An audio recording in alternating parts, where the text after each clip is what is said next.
1, 2, 1, 2. 1, 2, 1, 2, 1, 2. No. I put the white less. Okay. When I make interview, I change. No problem. Okay. No problem. At 5 minutes before they begin, I put here. Okay. Okay. No problem for you. Thank you. Okay.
Aha, dobro.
završili. I hoćete suptilno da im pokažemo. Već vidimo da nemamo neke govornike. Kako? Za malo telefon nisam isključio. A gde je moj...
Da li možemo da vas zamolimo samo da oslobodite binu? Excellencies, Ministers, Mr.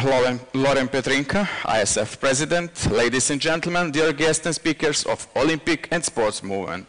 On behalf of the ISF, SSF, and the University of Belgrade, it's a pleasure to welcome you to the ISF Forum of the first World School Sport Games Belgrade in 2021, that starts the educational day of these games.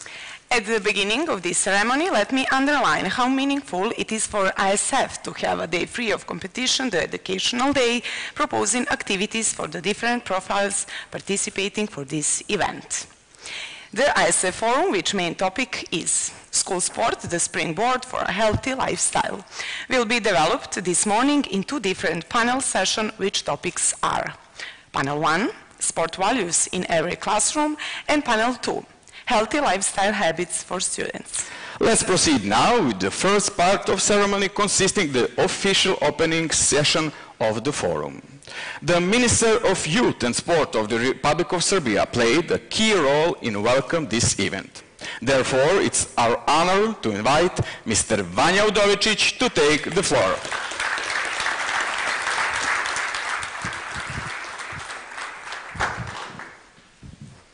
Poštovani predsjednici svetskih, evropskih federacija, nacionalnih saveza, dragi gosti, dame i gospodo.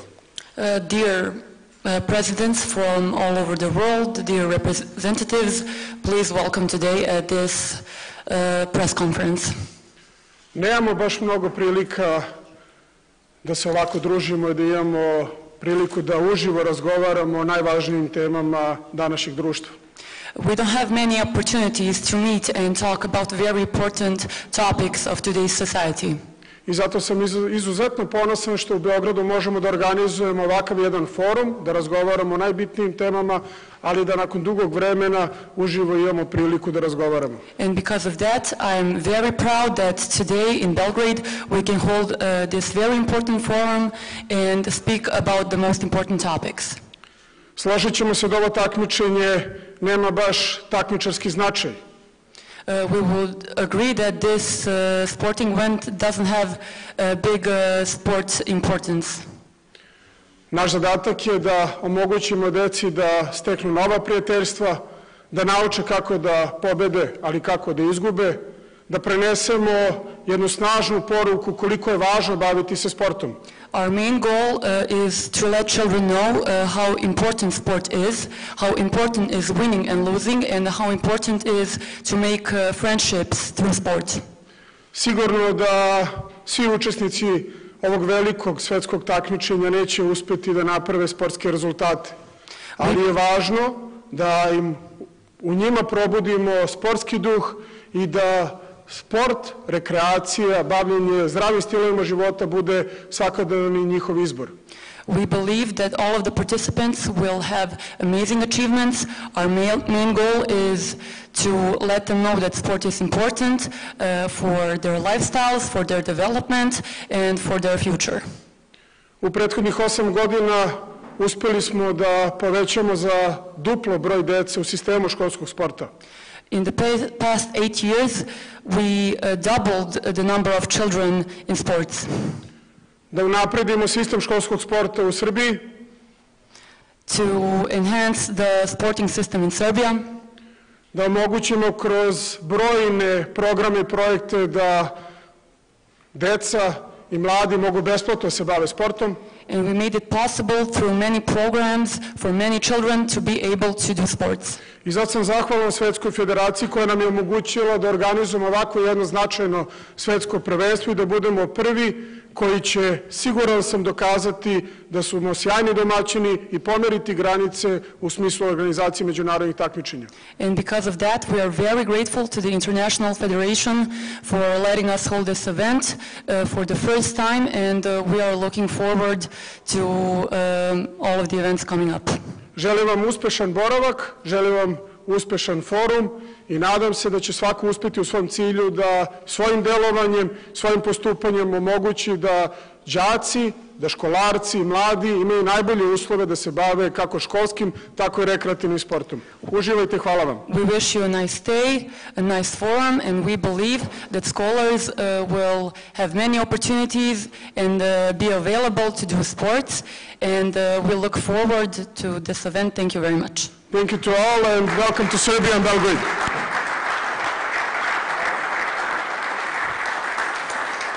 Thank you, Mr. Udovicic. Now I have a big pleasure to call ISF President, a member of IOC, Olympic Education Commission. Please welcome Mr. Loren Petrinka.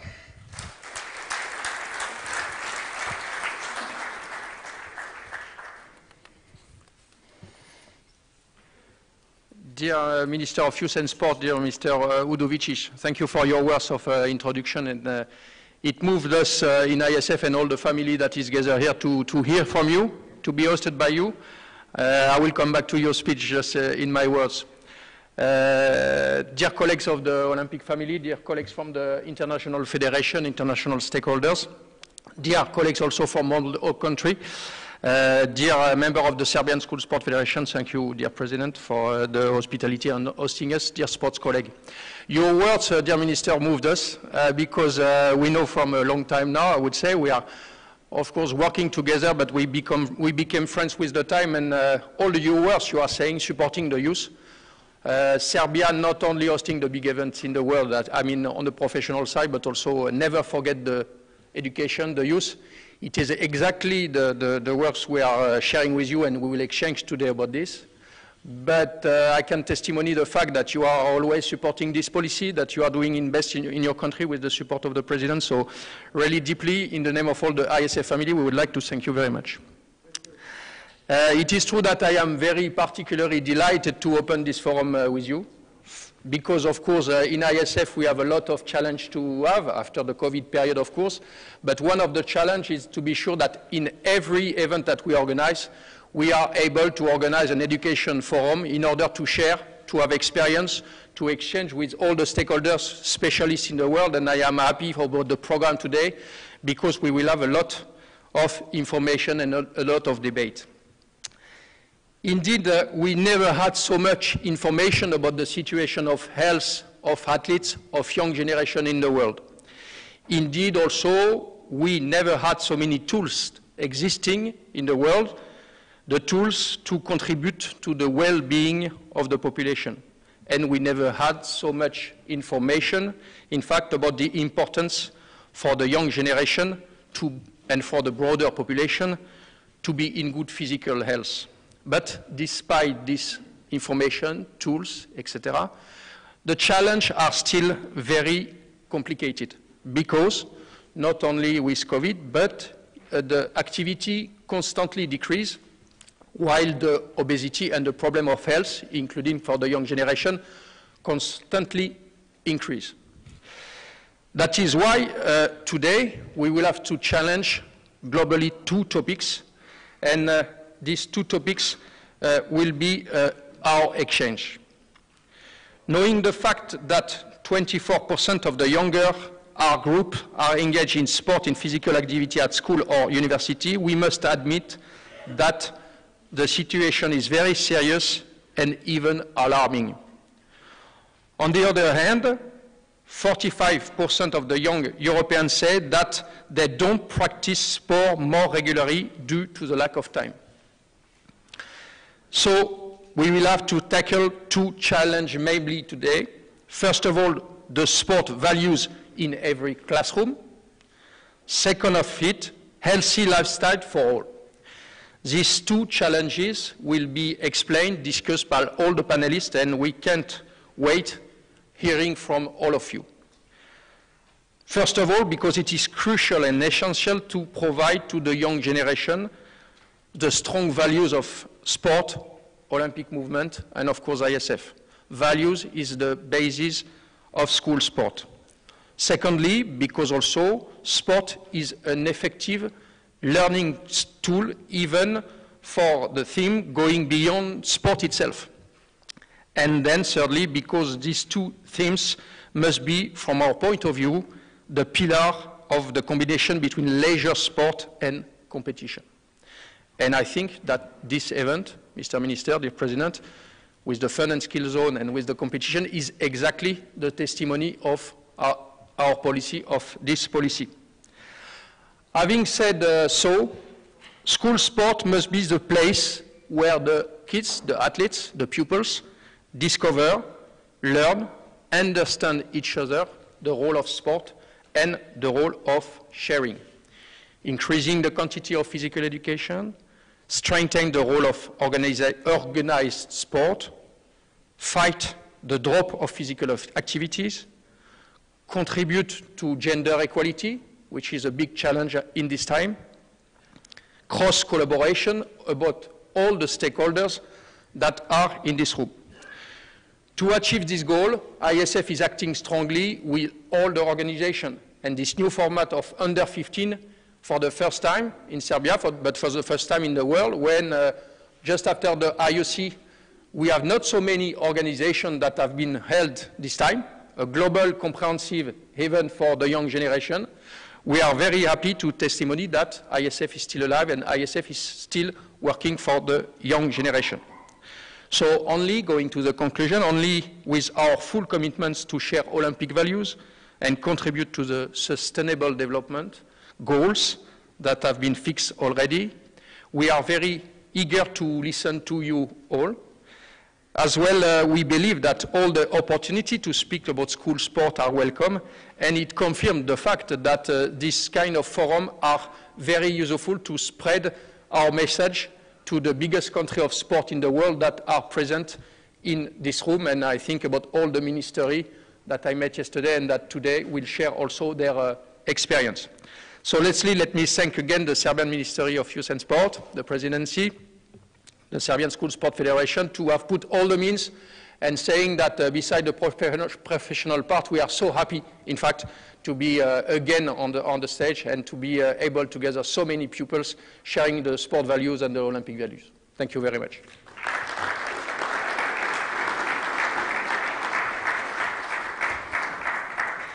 Thank you so much, Mr. Petrinka. Let's go.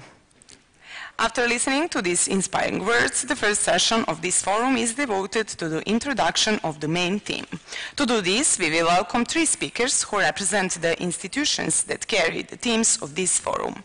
For the ISF, we are welcoming the Executive Committee member, Chair of the Ethics and Legal Committee, Deputy Minister of Education in Ukraine from 2016 to 2019, Mr. Roman Greba.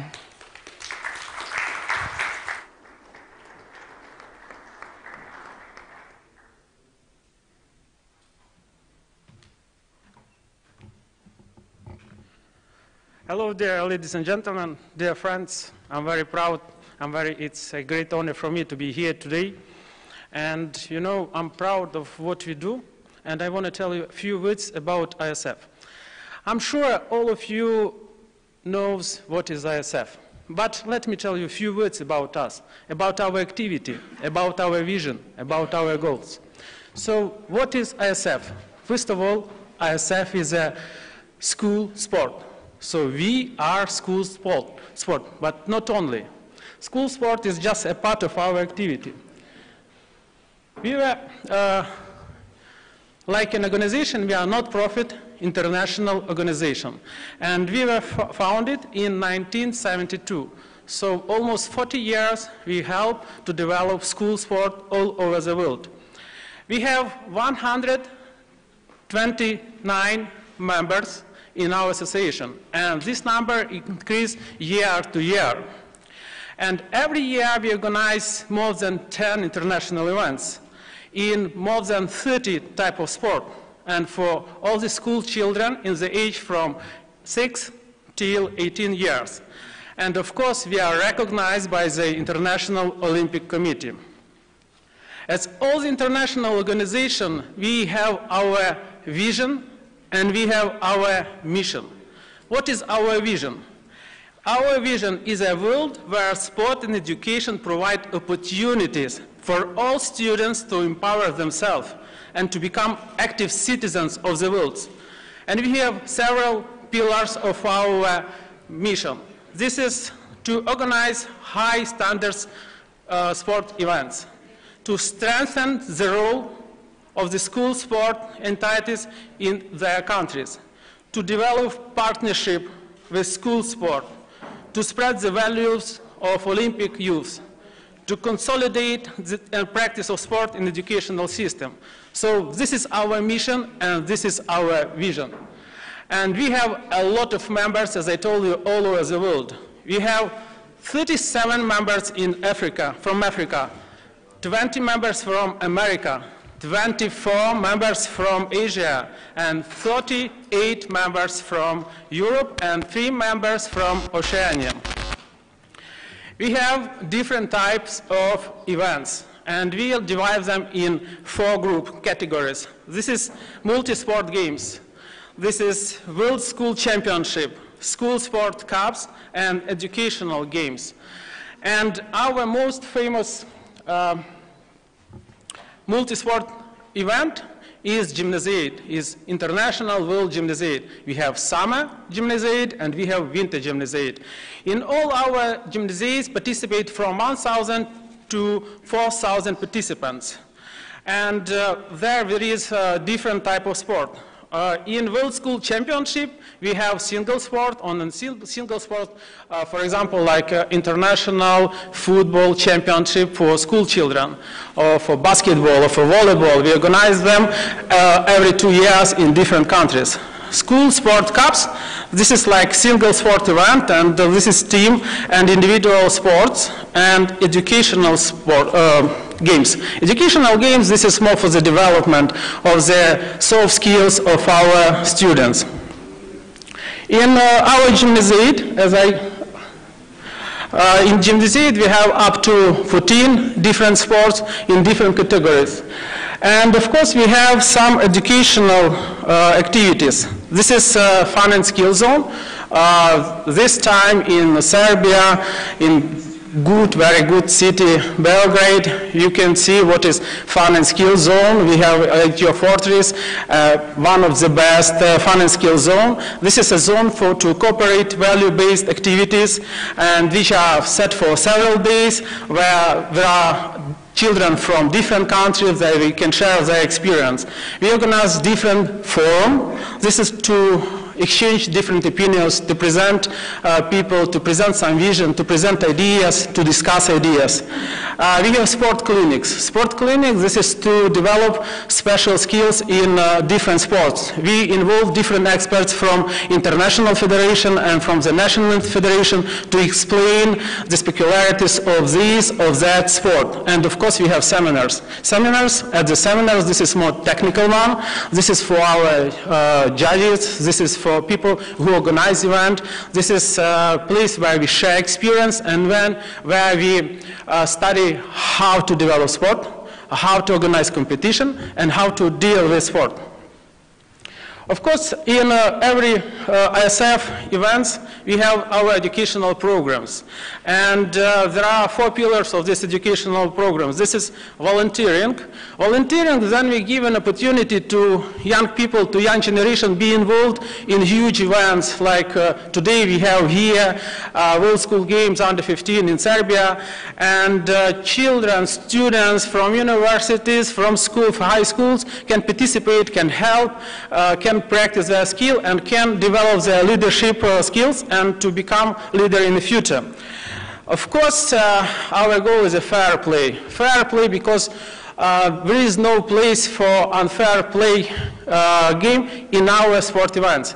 We wanted to show how events can be organized on the high level. There is no concurrency at all. There is a spirit of friendship. There is a spirit of partnership, and where there is no place for just the results by any price. No, just the results in the spirit of friendship, and just to be a member of a world community of international school sport.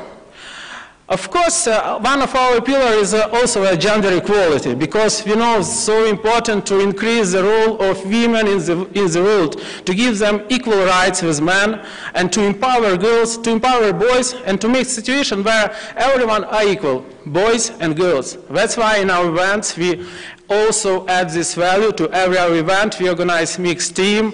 We have special events where we combine girls and boys in one team and give them a possibility to empower themselves, to develop themselves. Of course, our next pillar, this is safeguarding. Because we understand that for modern population, for modern generation, they have lived in a safe environmental. And this should be in their nature, in their spirit. And we want them to be involved in this process, to understand how important to care about our world, to help our world to be safe, to be clean, and for next generation, which is now. Here you can see a few photos from our events, from She-Runs in Paris. It was a huge event with huge success, where more than 500 girls from all over the world participate in Paris, wonderful place near Seine, near Rive, and our children were really happy because it was not a competition, it was just more like cultural exchange. There we could see they are like people of the same age, the children from the same age, from different countries, and not to compete, but to share experience, and to be in a wonderful place and to participate in the wonderful event. Of course, we have a lot of different partners which help us to develop ourselves. We understand that alone we can do nothing. Just in a partnership we can achieve huge results. And our partners on international level, of course, this is the European Commission. We are very grateful for huge support of all our events. This is Council of Europe. This is Enlarged Partial Agreement on Sport. This is Conferment. This is Congenes, and different other organizations. I don't have it already in my. Of course, we cooperate with other organizations in sport activities. This is Global Association of International Sport. This is, of course, International Olympic Committee. We are very grateful for all their support. We cooperate with Anti-Doping Agency, and of course, now we establish more and more tight connection with federation in different sports. So we have done a lot, but we have to do even more in the future. And I'm sure with your help, we can do everything. Thank you for your attention.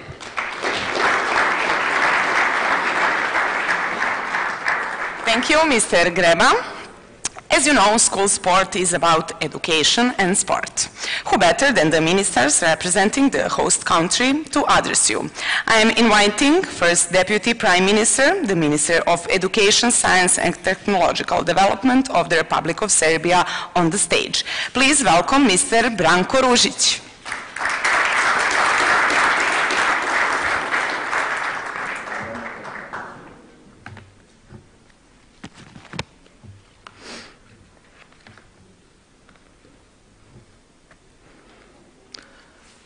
First of all, I would like to apologize for being late.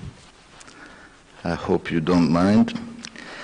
Dear representatives of the International School Sport Federation, participants of the conference, and ladies and gentlemen, it is, of course, my exceptional honor and pleasure to greet you all in the opening of this conference and to welcome you.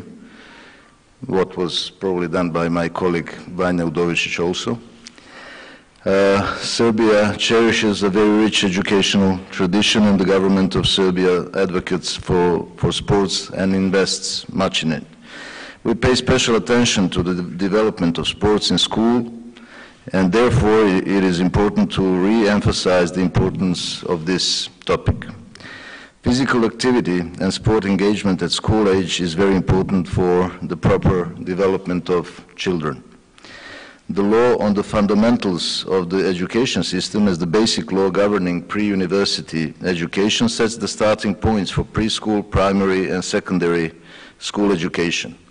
The basic postulates of the educational system clearly reflect the importance attached to physical and health education of children and students, which is also highlighted in the key goals of education. In this context, we may single out the development and practicing of healthy lifestyles, awareness of the importance of one's own health and safety, the need to nurture and develop physical abilities, and especially the full intellectual, emotional, social, moral, and physical development of every child, student, and adult, in accordance with his or her age, developmental needs, and interests. Speaking of school sport as a part of physical and health education, we may first talk about physical and health education classes, which are provided in schools in the Republic of Serbia and delivered in the status of a compulsory subject prescribed by the curriculum. Teaching and learning goal of the physical and health education subject is to improve students' physical abilities, motor skills, and knowledge in the field of physical and health culture with a view of preserving health and ensuring practice of proper and regular physical exercise in modern living and working conditions. Schools pursue school sport program which covers all students and not only the talented ones, aiming to develop and ensure fostering of a healthy lifestyle, develop awareness of the importance of one's own health and safety, need to nurture and develop physical abilities, as well as to prevent violence, drug addiction, juvenile delinquency. Within the school sport program, schools are required to organize in cooperation with the local self-government units, school sport weeks at least once during the semester. Schools are also required to implement extracurricular activities for students in the field of science, technology, culture, art, media, and sports, in order to encourage students' individual preferences and interests. Such activities enrich the social life of students and develop and nurture good fellowship and friendship. Schools are also obliged to organize sport clubs for students within their capacities, free of charge. Through School Sport, we can encourage children to join humanitarian actions in order to develop sense of solidarity and empathy in them. With the introduction of enriched one-shift work in schools, additional space has been opened to respond to the needs and interests of students through sports activities. The regulations provide a good basis for school sport to be widely developed and practiced, and also the newly adopted strategy for the development of education in the Republic of Serbia until 2030 assigned it a special place. It has designated school sport as one of the strategic priorities, thus special attention will be paid to its enhancement with a view of developing healthy lifestyles of our citizens. Efforts are also being made to popularize women's sports.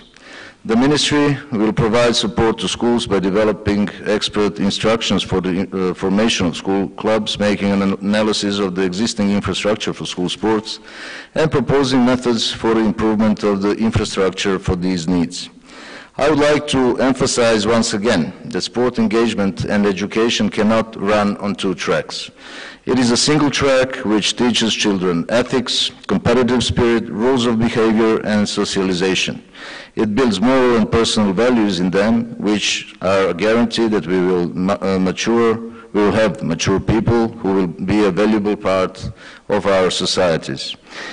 In the end, I would like to thank all the participants of the conference. I am convinced that Belgrade will be a good host, as always, and that we will have a good exchange of experiences which shall enable us to further improve this segment of sports. Thank you very much. Thank you, Mr. Ružić. And now, as mentioned, UNESCO is together with 4 organizations that contributor and promoter of the program Sport Values in Every Classroom. It is a pleasure to listen to Miss Nancy McLellan. I hope she is with us with Zoom. A Canadian. She's a sport education senior specialist at the sport, social and human sciences sector of UNESCO. Miss Leland is with us. Good morning. Good morning. Thank you so much. Hello. Can you hear us? I can hear you. Can you hear me clearly? Yes, thank you. We are ready to hear your words. Great. It's a real pleasure to be with you today. Thanks so much to the International School Sport Federation for all the hard work bringing us together and for developing what is an exciting and topical agenda. The 2 themes of today's event, promoting healthy lifestyles for students and using sport values in every classroom, really sit at the heart of UNESCO's work in sport, our work in quality physical education, and our work in youth empowerment. And much like some of the previous speakers have said, increasing participation in sport and in values education through sport is even more important in light of what we can already see are the physical, mental, and social impacts that have been brought about by the COVID-19 pandemic. So just before going into the details of how we work within sport, how we use sport at UNESCO to promote healthy lifestyles, to build resilience, and to boost recovery efforts, I'm going to share a quick overview or introduction to UNESCO for those of you who are not yet familiar. So UNESCO is a specialized United Nations agency with a membership of 193 countries around the world. We have programs and expertise in multiple different areas, all of which combine to drive sustainable, inclusive development. We are particularly well known within the UN system and beyond for our work connecting research, evidence, data with policy and practice change. We've done this in quality physical education and in health education, and we're looking to expand our insights and our policy impact via our new flagship initiative, Fit for Life, which I'll present in a few moments. So UNESCO is the lead UN agency for education, and as well as education, COVID recovery efforts in education. We focus on developing systems and equipping stakeholders within them to deliver inclusive, empowering, and innovative curricula. And this work is informed by our unique data sets that we have on education and on school health. We're also the lead UN agency for sport and physical education. We have impact-oriented programs, we have global data sets in quality physical education, and soon, shortly, in sport. And we have cutting-edge research using our networks and observatories. We have, like Women in Sport Observatory, which is being established in Switzerland. We have a track record of connecting evidence with the development of globally recognized standards. And what helps us in these processes is our intergovernmental mechanisms. We have an intergovernmental committee for physical education and sport, CEGEPS, and we hold a biennial ministerial forum, MINEPS, which brings together different kinds of stakeholders from governments, the private sector, and expert groups to connect again, make this connection between data, evidence at the grassroots level, and policy change. You can also see on the slide we have networks in addition to the government networks. We also have grassroots networks of young people, educators, schools, and universities. So having introduced UNESCO now, I move down into the details of our work, particularly in sports values and the promotion of healthy lifestyles more specifically. We use a values-based approach in all of our interventions, particularly those that we run in schools and with students. Over the last years, we've worked actively with different stakeholder groups, particularly major sports organizations, in an education partnership, and we've developed a package of practical resources which promote the value of active learning and which support the delivery of sports values education in every classroom. So the resource package, and you can see some of the thumbnails on the screen, the resource package centers on a teacher toolkit. And the teacher toolkit has been designed to engage young people through active learning, movement-based classroom activities, which also help teachers instill some of the core values that we find in sport: respect, equality, inclusion. The toolkit has activity cards for teachers to use and integrate in existing lessons, and we target an age range of 8 to 12 years old. We have the materials in English, in French, and Spanish, and we already can see the pickup of this material around the world. So we at UNESCO advocate for sports values education as something which has huge cross-curricular potential. And we need to start thinking beyond physical education and traditional sport places within the curricula to encompass active learning styles in all subjects across the school day.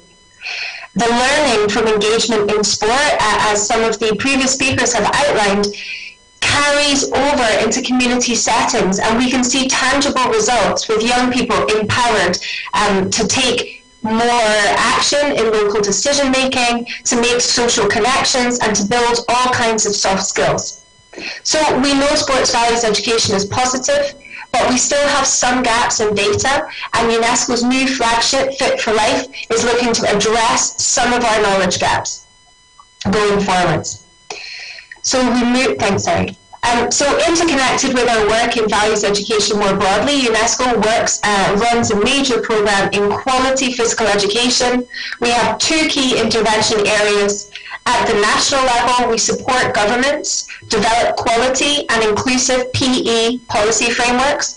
And at grassroots level, we equip educators and practitioners with the tools and the trainings that they need to deliver quality programming and advocate for their needs. All of our work in PE is evidence-based, and it addresses the real needs that we hear from teachers and students on the ground. A way that we gather these testimonies and this information is through our unique international survey, where we collect data on PE policy and the provision in classrooms from teacher responding groups. So a lot like our work in sport values education, our program on quality physical education really focuses on using data and evidence to support stakeholders to develop and deliver inclusive, child-centered PE, which is well integrated with the outcomes in health, in education, and in the quality frameworks more broadly. And we have, similarly to values education, developed a host of practical resources which have become the go-to for policymakers and practitioners. And you can see some of those on the slide. We have policy guidelines, right through to most recently a policy advocacy toolkit for young people to engage in the development of physical education policy in their country to make sure it's relevant to their needs. We piloted these tools successfully in 4 countries around the world in the last couple of years, in Fiji, in Mexico, South Africa, and Zambia. And we saw some great results in all of the countries.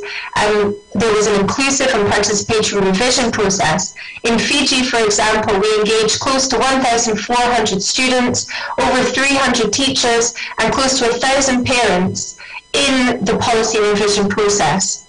This really changed the content and added different details and components that weren't previously thought of if we had pursued a top-down approach. In Mexico, for example, we had really successful cooperation between the public and private sector, with Nike providing critical support in addressing implementation gaps in certain schools and certain regions. So Fit for Life, this flagship I'm going to present in a moment, is going to scale up this good work and the promising results that we've achieved in quality physical education more broadly. But before going into those details, I want to just talk about what underpins our work in quality physical education and sports values. We have a unique global data set which combines data from policy and from practitioner levels, as I mentioned a moment ago, and which allows us and partners insights into current challenges at the policy and practice levels, but also about emerging challenges so we can preempt things as they arise, before they arise. The last edition of the survey was administered earlier this year and captured data from 117 countries around the world and 2,100 PE teachers. We're currently analysing this data with our lead partner, the International Federation for Physical Education, FIAP, and we're looking to publish the findings in different formats by spring next year. We also have a COVID-19 data top-up survey, which, much like our main survey, is unique at the international level and will address gaps in our knowledge, particularly regarding challenges and capacity issues in the delivery of PE during the pandemic. Homeschooling models, distance learning, space constraints, and equipment sharing. It's going to allow us to better understand the reality of PE classes during the pandemic and also to map differences between countries and regions and ensure that we can provide impact-oriented recommendations and support to governments as well as to educators around the world. It's also going to help us build a picture around the impact of COVID on teacher health, physical but also mental health, and the perceived impact of COVID and the related lockdowns on students' physical and mental health, which is increasingly becoming an issue. Once we collect the data, we're planning on convoking a group of young leaders from around the world to discuss the findings and to provide recommendations of how we move forward. And this engagement of young people in this process, not just as beneficiaries, but as active agents of change and designers of interventions, is something that we prioritize at Unesco and do in all of our work. So, although we're trying to understand the scope and the scale of the impacts and the challenges brought by COVID, we already have some understanding of what the key challenges are emerging. COVID-19 has spotlighted the value of good health and resilience, physical, mental, social, and economic. We can see that mental health issues are skyrocketing and that physical inactivity, which was already pre-pandemic at epic levels, is increasing further. So we know that the impact of the pandemic is going to be catastrophic, and actually that it's going to reach far beyond health to encompass broader educational, social, and economic crises. And children and young people, particularly in terms of their participation in sport and attendance at schools, have been some of the biggest victims. However, COVID also provides us with a rupture in the normal ways of being and doing, and this gives us an opportunity nationally and internationally and locally to reposition the role of sport and of quality physical education in education, health and development frameworks. This is our moment to reinvent, to increase our advocacy around the power of sport to address these challenges, physical inactivity, mental health and inequality, and to build healthier, more resilient schools, communities and societies at large. And this is what drives us to develop and launch Unesco's new flagship initiative, Fit for Life. So Fit for Life is a partnership compact which centres on sport and sport values education. It represents the culmination of our in-house learning, as well as the learning of our partners and the experiences of governments and grassroots leaders that we've consulted. It's been designed to tackle those three challenges that I just mentioned: physical inactivity, mental health, and inequality. It has 5 key objectives, which you can see on the screen. We want to increase participation in grassroots sport and quality PE so that we can reduce inactivity. But we also want to use values education and active learning to empower young people to promote equality and to build their skills. We want to support the development of quality and inclusive sport policies which connect with outcomes in overlapping policy frameworks, health, education and equality. And we want to support and equip teachers and educators deliver the curricula that we've designed. And last but not least, we want to build the evidence base about the value of investing in sport to deliver outcomes across multiple sectors. So a huge part of these objectives will be building the evidence, collecting meaningful impact data. And this is going to be what we focus on next year in Fit for Life. We want to try and address existing global data gaps, some of the ones I mentioned, the connection between sport and biomarkers in mental health, in socio-emotional resilience. We want to measure the impact of sport on soft skills development, equality outcomes. We want to integrate existing data sets, and we want to document high-yield investments. And critically, we want to create a feedback loop between the interventions we're all implementing on the ground and the policies that we develop at national and at global levels. So the scope and the scale of activities is broad and will only be achieved through close partnership which combines our ideas, our energy, our learning, and our expertise from sport, education, health, youth, and equality sectors. Fit for Life is a multi-layered implementation framework that has different entry points for governments, for educators, for young people, for private sector actors, and for academia. And we invite all of you to join us in this flagship to help use sport and active learning as a way to boost resilience and to build back better. The collaboration and the interconnection is really at the heart of Fit for Life, and what we hope will also provide the flagship with sustainability going forward so that the ownership can be felt at the country level and at the local levels. We want to build on and add to existing cross-disciplinary science and grassroots practices. This is why we're working at these two levels. Fit for Life will have an international, impact-oriented coalition, and you can see some of the details of. They'll be bringing together this coalition, public and private sector actors from across these ecosystems I keep mentioning, to lead the work at the international level in the data collection and advocacy and in the development of global standards that help us better harmonize and create coherence in terms of the work we're delivering at the grassroots level. And then at the national level, we're going to be working in countries, in a range of champion countries, to improve or revise sport policies, support governments develop integrated strategies across ministries, and of course to get kids moving at the grassroots level with various different types of curricula, as well as to revise national curricular frameworks to mainstream sport education, sports values education, and quality physical education.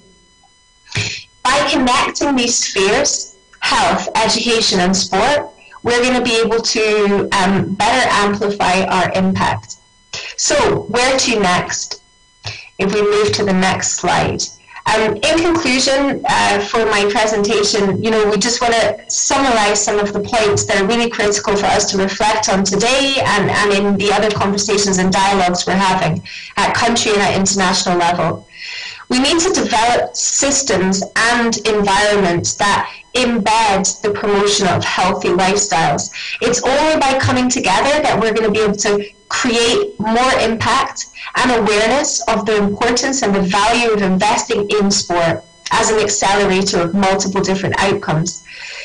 We need to build more evidence around the investment potential. We also need to build our narratives collectively. We need to make sure we come together and we frame our messaging constructively. We also need to establish clear objectives and evidence-based messaging which are coherent with multiple agendas in sport, but also in health and education in youth and equality sectors. Events like today are critical for us to share resources, data, good practice examples between sectors, but also between countries and regions and actors. This is a critical opportunity for us to connect our spheres of influence and our learning. And we need to use windows of opportunity or teachable moments like the current context and the pandemic so that we can make the case for sport and reposition it as a driver of recovery, but also as a central part of any development model. I look forward to listening to the rest of today's speakers and to having some of you who've listened to today's presentation come on board and join UNESCO's flagship initiative Fit for Life as advocates, as experts, and as implementation partners. Thank you so much for your attention. Thank you. Thank you. Thank you so much. The European Commission, under the impetus of the Commissioner Maria Gabriel, Commissioner for Innovation, Research, Culture, Education and Youth, launches on September 23rd the initiative, the hashtag Healthy Lifestyle for All. Who better than the person who coordinates the program to speak about it? Ms. Florencia van Hout, a Dutch by nationality, a European by heart and commitment, is the head of the sport unit of the European Commission. Ms. Florencia, we are listening to you. Thank you. Thank you for that kind introduction and your invitation. And I'm very sorry I cannot be there with you in person. But I'm very happy at the same time to see that people are gathering and that you manage again after all the periods of lockdown and isolation that you have managed to organize a real meeting with real people, and well done. This is probably quite challenging, and I'm so pleased to see that that you are managing. So from the European Commission side, indeed, we will launch next week a big new initiative around promotion of healthy lifestyle for all. And I'm very happy today that I can introduce the topic to you and also see how you can join in on our initiative. So in the European Commission, we promote sport policy in different ways. First of all, we support the European Union member states in discussing together, identifying common challenges and priorities, and then also to work together to see what action can be taken to work on those challenges and propose good actions. For instance, this can be done by the sharing of good practices in expert groups or in conferences or in many other ways. For instance, through putting at the disposal collections of practices that we analyze that are being done across Europe. We also support the dialogue with the sport movement and with NGOs active in the field, like ISF is a dear partner for us. At a regular, every year, we have the EU Forum for Sport, which is an annual gathering that allows us to discuss topics and put our common priorities on the agenda. And then finally, in order to also support organizations to work on the good practices that we identify and to make change on the ground, our Erasmus program supports partnerships between organizations so that they can work together in European context on the challenges that we have identified. So, and these activities are growing. We are starting a new programming cycle for Erasmus Plus this year, and we're very happy that the budget we have for the coming 7 years of 470 million euro is nearly twice as much as the budget of the previous program. So I invite you to have a look and also to apply. Some of these partnerships are also open to partners and organizations from outside of the EU and even across the globe. So there are different possibilities in the program to work together with European organizations and on European projects in that sense. And we support these activities also to data. So we collect statistics and we have regularly, we publish studies, for instance, on changing practices, new topics that are becoming important, for instance, innovation and green practices, or again on other topics of common interest, such as the fight against doping. We also work together with the WHO to collect data and information on health-enhancing physical activities. And again, next week we will be publishing a large new data set of different countries. And so please watch out, and new information will be available by us on our websites. But when we talk about priorities, and this word has already come up a lot this morning, we all share a concern for our lifestyles, and we all share a wish to promote healthy lifestyles. This is also very much true for our commissioner, who will, as the moderator already mentioned, next week launch a new initiative called Healthy Lifestyle for All. And the awareness for health is very high. During the lockdown, many of us have been deprived of our regular possibilities to practice sport, and this was definitely true for children who couldn't go to school, who couldn't move, who couldn't practice their hobbies, and who were not able to develop their motoric skills and enjoy the sport which they were used to do. So we know schools are gradually reopening, and this is thanks to the great efforts of schools. But of course, the virus isn't gone, and the conditions in which children can go to school and be active are not yet back to what it used to be before we got to know this virus. So it's a time of reflection and a time of reopening. So my take on this is that let's take this as a sign of hope, that we can hopefully look forward to a brighter future, and to reopening sport, taking on the lessons that we have learned during the pandemic, looking at the creativity of many people to offer sport activities and trying to find ways of being active, even when we thought this was impossible. So this is a moment to look forward and to do everything in our powers to raise awareness for the importance of sport and physical activity. And next week in Europe, we will have the annual European Week of Sport, which is entirely built around the message to be active. And this Week of Sport is there thanks to our partners, to the national coordinating bodies all across Europe, who help us reach out to people there where they are, in their local clubs, in the cities and towns. As a European institution alone, this would not be possible, and we're very happy that we can work together to offer such promotional activities to all Europeans. And I'm also thankful here, ISF again is one of our trusted partners who make this week happen, and we look forward also next week to working together with you to have a great week, to reach out to many.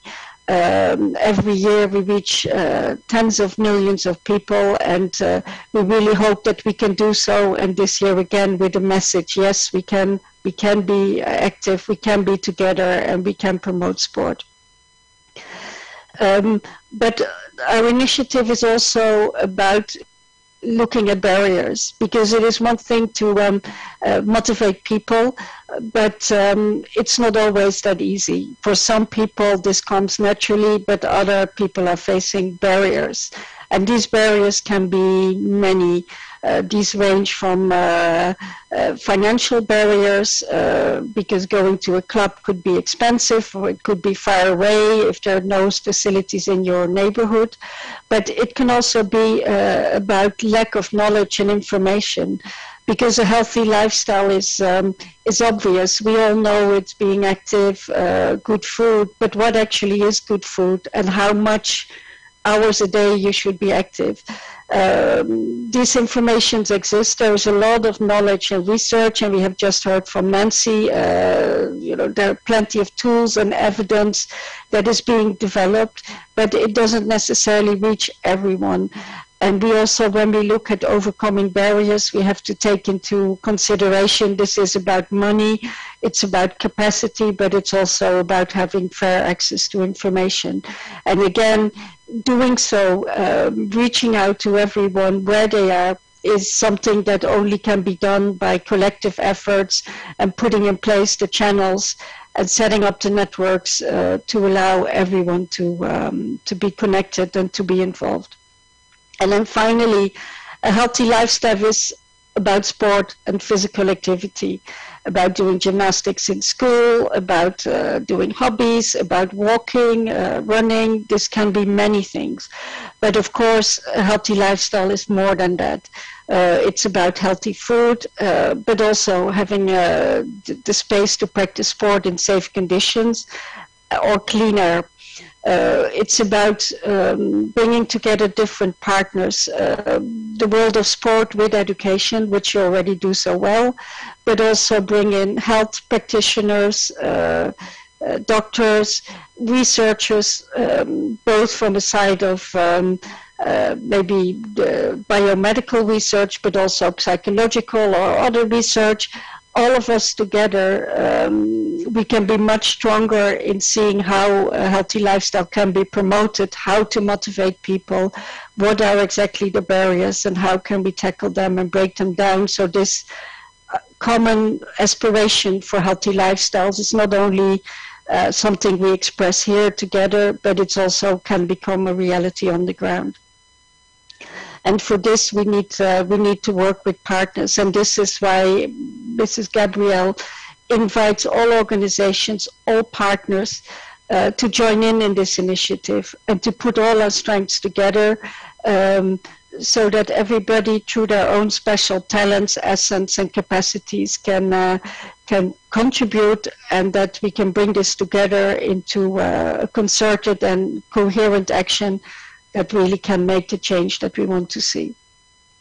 So next week we will present a first set of commitments and actions and pledges on behalf of the Commission to kickstart the process, but it will not end there. We are open to further pledges and commitments and involvements from whoever is interested. You can join in on the 23rd and later. ISF has already committed to join in, so we're very pleased, but of course my invitation here reaches out further. This will also, I can unveil, include attention for schools, because I think we all understand sport and education is important for children. And it is also, schools are a very, very good way to reach out to all children, no matter what families they come from or how they are supported and whether they have the means and access to sport or not. But everyone is in school, so this is a great way to reach out to people and to promote healthy lifestyles there. We are doing a number of activities already to focus on healthy lifestyle and fitness for children to our education policies. This August, this summer, the Commission made a proposal for a recommendation on blended learning, which is of course something that we all were forced to learn about during the pandemic, but it is also something we know will stay with us some way in the future, because technology can help improve education, and now is a good time to reflect together on what are the best tools in making this happen. And in that, there will be attention also for the mental well-being and emotional conditions for children. And so this is also a recommendation and activity where you may want to take a look and see how you can contribute to your activities. There will also be a new expert group on mental well-being in schools. And again, your work may be very interesting for these activities. There is also a future recommendation coming on pathways to school success, where again, one of the factors that is identified as important is mental well-being, and the public consultation is still ongoing until the end of the month, so I'm just saying this in case you wish to contribute based on the experience from your activities. You are very welcome to do so, and I'm sure your input will be very precious and appreciated. I already mentioned Erasmus+, because we will call for healthy lifestyles, we'll call for action to raise awareness, to break down barriers so that everyone can benefit and that we can work together across policy sectors. But let me also again emphasize that our program Erasmus Plus is there to help, can support partnerships, and of course can support partnerships in this priority for healthy lifestyle for all. I have looked at the prevalence of projects already in the past few years on health and on sport and schools, and there are already many inspiring projects. I noted there were about 200 projects related to schools and sport, and more than 400 already focused on health. And I think all these projects, which you can consult also on our website, no doubt provide great inspiration for the work that you do, to pursue our reflections, to pursue your reflections, and hopefully also to inspire new projects that we very much will look forward to receiving when the calls open again. So for your work later today, I think Nancy already left you with a number of very good and useful reflections on what to look for, and I can only support and subscribe to her recommendations, that it's important to look into the methodologies that work, that can actually make people change from having good resolutions and good intention to actually changing their lifestyles, and to adopt practices and healthy habits that are lasting. And we can use all the evidence and the good ideas we need to make that happen. I think we all know that it's one thing to have a good intention, it's another to change your lifestyle. Also, it's important to look at how to reach out, because campaigns can be there, but how can we make sure that they reach our target audience? This is not simple. We need to work on networks to work together, and notably I look very much forward to your ideas, because schools are such an important factor in reaching out to children and young people from all backgrounds. Finally, also looking at barriers. What are the barriers? Which barriers are more important? Which are the real barriers that we need to address first? And how can we do that? And who we need to involve to make that happen? Because barriers when it comes to finances or social disadvantages or difficult groups in the population to reach, we will probably need to seek further partners to help us to get in touch. And then how to bring people together. Because from policies, we are wishful to have cross-sectoral approaches to work together, to team up, but this again requires effort and the building of structures that can actually allow all policymakers, be it in a European level, international, national or local level, to work together. What could be the methodologies? So there are plenty of questions, and I'm sure your workshops provide us with a very good occasion to address those and to make progress on that, and I look very much forward to that. Thank you for your attention, and I wish you very good continuation of the discussions. Thank you very much. Thank you. And now we suggest that we proceed to the first round table devoted to sport values in every classroom. 5 speakers are with us with their presence. They represent the world of Olympic sports. We are delighted to welcome Ms. Kerry Taunkara, World Anti-Doping Agency Chair of Education Committee. Please applause. Mr. Andreas Zaklis, International Federation of Basketball Federation Secretary General. Mr. David Cabello, Badminton World Federation Board Member, Chair of Development Committee. Mr. Nicolas Mesner, International Judo Federation Media Director. And Pedro Gama Filho, United World Wrestling Bureau Member. Welcome, ladies and gentlemen. We can start. We have prepared a few questions for every speaker. And the ladies first, of course. Okay. Ms. Taunkara, Yes. How can we work together to better spread out the program sport values in every classroom, set up by the IOS, WADA, Unesco, IFPC? Good morning. Good morning, everyone. First of all, it's a true pleasure to be here. I'm very delighted to hear about this event. And having also competed at a school level, I'm very jealous because I was a French champion in basketball 3 times in school sports and never got the opportunity to attend this because I was playing also elite at the time. So I'm quite jealous and very happy to be part of this, this event and also to be here and advocate on behalf of education and clean sports is really very important to me. So thank you for your question. I'm so happy for the intervention of Nancy before because I was going to promote the sport value in every classroom toolkit that we have in collaboration with the UNESCO. So I'm so happy that she highlighted already. So that's one of the ways that WADA wants to engage in education when it comes to values in sport is through such initiatives because we believe that education should be a collaborative effort. So this toolkit, again, I'll repeat that it's free.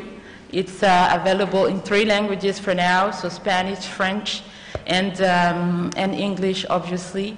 And it's it's a digital tool that's there for teachers to plan and activities that can really emphasize on the ethical basis of sports and see how we can transform through sport our school kids into a global citizen that can really contribute to the well-being of our society as a long. So this toolkit is one of the ways, so all of you who are here, sports organizations, sport teachers, or any of you in this room, we encourage you to go and look at it. We have a link on the WADA website that you can use to access it, to spread the word about it. We have also created lately and launched on June 30th and on our digital learning platform called Adele, a toolkit that's available for talented youth and talented athletes. So it's also fun and engaging online tool to engage the youth. So we have different initiatives, but we really encourage and focus at this age, for this age group to focus on the sports values toolkit in every classroom. Thank you very much. Thank you. We have second question. What are the expectations of the schools toward the sport organization and vice versa when it comes to install the sport values and healthy lifestyle habits? Thank you. I believe all sports organizations and WADA have the same and common goal at the end. Really, it is to promote a healthy lifestyle in every youth. So we have different ways to do it, but ultimately collaboration here is key again. I would say that for WADA we might be known as referring to elite athlete, but the core value of WADA is really to defend clean sport, and that entails to really engage on the values of sport and to ensure that we engage into a sport where there's no cheating and no using of banned substances. But ultimately, at the end, it's about prevention. Prevention is really the key starting point rather than testing. The goal here is to ensure that every athlete is educated before being tested. I think that's really the goal in the beginning because we do believe that athletes start sports clean and want to compete so, and the goal is really to keep it that way. So the way WADA wants to engage is have education first. So we have a big revolution in the code this year, I must say, when it comes to education, because we now have an international standard for education who has been launched as part of the new version of the WADA code, which entails every stakeholders and sports organizations and NADOs to have in their anti-doping program an education program that they will develop, that they will deliver, and that they will monitor. So we want to be the enablers of that as from the education department and with the committee. But really, it is about engaging and enforcing prevention rather than focusing on testing. That's really the goal of WADA. And can you please describe the role of World Anti-Doping Agency in spreading sports values through its members? What is the difference, if any, between public authorities and the approach of sports federations, as both are members of WADA? Yes, so I think I tackled a bit that question before, but yes, ultimately it is through the code that the WADA really engages stakeholders to have educational programs also within their anti-doping program to shift a bit the focus from testing. I think the difference with public authorities is that they have the ability to make policies. So we have, I'm sure here, public authorities here, so they have the possibility to implement into school programs, educational programs that promote values. And we really rely on that. As you know, that WADA is half public authorities and half sport movements, so it's also an entity that's managed by both. And the goal is really to enforce policies that instill values and use values-based education as an approach in every endeavor that they take. So I'm very happy that the ISF is applying that today. In having such a conference and such a panel, and certainly you also having an outreach booth, I've heard, where athletes can go and have material, educational material with regard to anti-doping. So I think that's one of the ways. It's through collaboration, and for policymakers, it's really by enforcing policies. Thank you, Ms. Thank you very much. Mr. Zaklis, special welcome in the country of basketball and country of MVP players. You know every name, MVP? Yeah. Did your organization develop some special programs dedicated to school participants? If so, how did your involvement with school sports athletes influence your organization? Thank you. Good morning to everyone. Thank you to ISF President Petrinka for the invitation, to our friends in the Serbian School Sport Federation. I'm glad you said I'm in a country of basketball, and I didn't have to say that. So, because I have great colleagues from other Olympic sports and recognized IOC sports. Big pleasure for us in FIBA to support the event.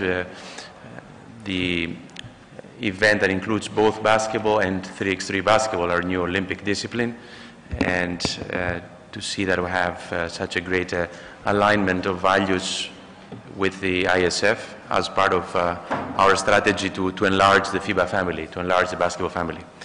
Now, being not a champion, but I did play, and I had the pride of representing my school and the dream with my school to play internationally, which is, I must say, in this young age that we do not have yet international competitions for under 15, it is as close as you can get to the national team feeling, right? You represent your community and your school. So very pleased to be with you. Now, what does FIBA do in terms of special projects for these ages? I think there are two elements. One is the initiation element, get to know our sport, to catch the ball, in our case, to look at it, how it weighs, I have to shoot it, I have to pass it, I have to dribble it. And this is, for us, fundamental, because it happens in the school, yes, in most cases. So, as part of our strategy, besides, of course, our standing collaboration with the ISF, we see what we call mini basketball as heart of the approach to kids between 5 and 12 years old.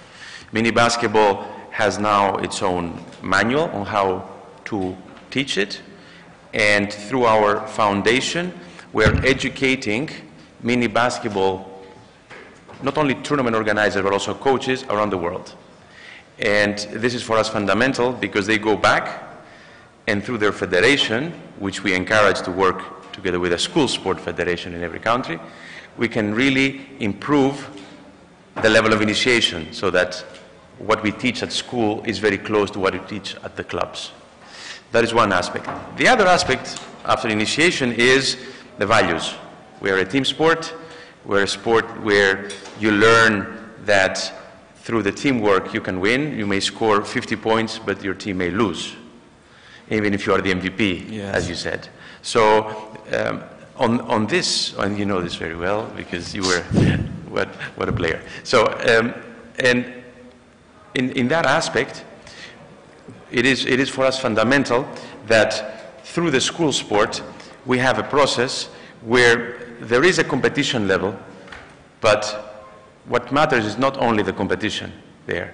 What matters is that we manage in this 1 hour every 2 days, depending on the school, that the kids are away from the screens, are away from all the other distractions in their daily life, that they do a group activity that has a health impact for them.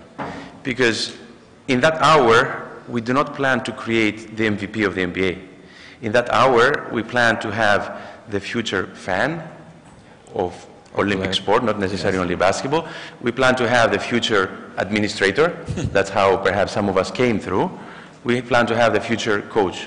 So this part is fundamental. So I can tell you that on that part, we are collaborating in certain countries with ministries and public authorities. For example, we have a program called Hoops for Health, to counter obesity in certain regions where we have identified very high level of obese kids in the society. So we're always happy to invest in that as long as we have local strategic support. You already asked on my second question, but I have another one. Taking into consideration that in huge numbers of schools, there is at least one basket. How is your organization dealing with the leisure of competition and values when it comes to your sport? You mentioned the basket. So this is usually one of the first things you see entering a school. Yeah. In the schoolyard, there is usually a goal or a basket, not to be too selfish, or a net, or... For Mr. Tanskovic volleyball, please. That's why I mentioned the net. Yes. There, I see two elements. One element is the equipment. I will tell you from a personal experience. I have two daughters. They go to school. They come one day and they said, today we had basketball. And I said, what kind of ball you had? Because if you put the wrong ball or the wrong equipment for any other sport in the hands of a kid, you will have the chance of alienating it. So one of the things we did, we invested a lot in special equipment. We have created, together with our partners, a special ball for the young ages, which is lighter, which is easier to shoot, easier to pass, easier to control. It is a mini basket program, I think. Yes, the mini basketball, what we call size 4. Yeah. It's not the big one that men or women play. And we have created an international testing program to be sure that the equipment that goes not only in the World Cup, in the Eurobasket, but also the equipment that schools buy is adequate. Because we know that through the equipment, through good equipment, depending on the resources, of course, and the barriers, it doesn't need to be expensive. We will not have injuries, and we will have the kids more attracted and more easily attracted. So that's one aspect. The other aspect is the curriculum. So how you teach. And there is what I believe the collaboration between the sports federations and the school sports federations can do miracles. Because if we align really how we teach the fundamentals of each sport, and we just need some fundamentals. We don't need to teach how you shoot from 8 meters like Steph Curry. You just need to be able to dribble well and to pass well, and to be able in a few years to go with your friends and play and enjoy it. Yes. No? So this is for us fundamental, and that's where our Coaches Association plays a big role. And we have made recently investments in developing a mini basketball manual in that respect. Thank you very much. David Cabello, it's your turn. Your organization has developed for a couple of years now a program named Short Time, giving every child the chance to play for life. What is the part dedicated to values in this program? Can you explain how this program influences your organization in its relation with bringing values to school? Well, good morning, everyone. Thank you for inviting us as well to be here. Well, talking specifically about the shuttle time, which is our school program, I can tell that shuttle time lessons are really designed to provide children with a very positive image of badminton through many different opportunities, no? To have fun, engage with others and experience success, giving a large package of resources that we have already translated in more than 20 languages for free. Everybody can access to these resources in our website, and you can use it just in your school or in your club or in any place. We have also a Shuttle Time app that you can download just now, also for free, and give also the opportunity to the PE teachers, for example, to use all these resources directly at the school in their phone or in their tablet. But you know, the most important is also that shuttle time represent respect, equity, and inclusion, which are, let's say, a good summary of the BWF core values.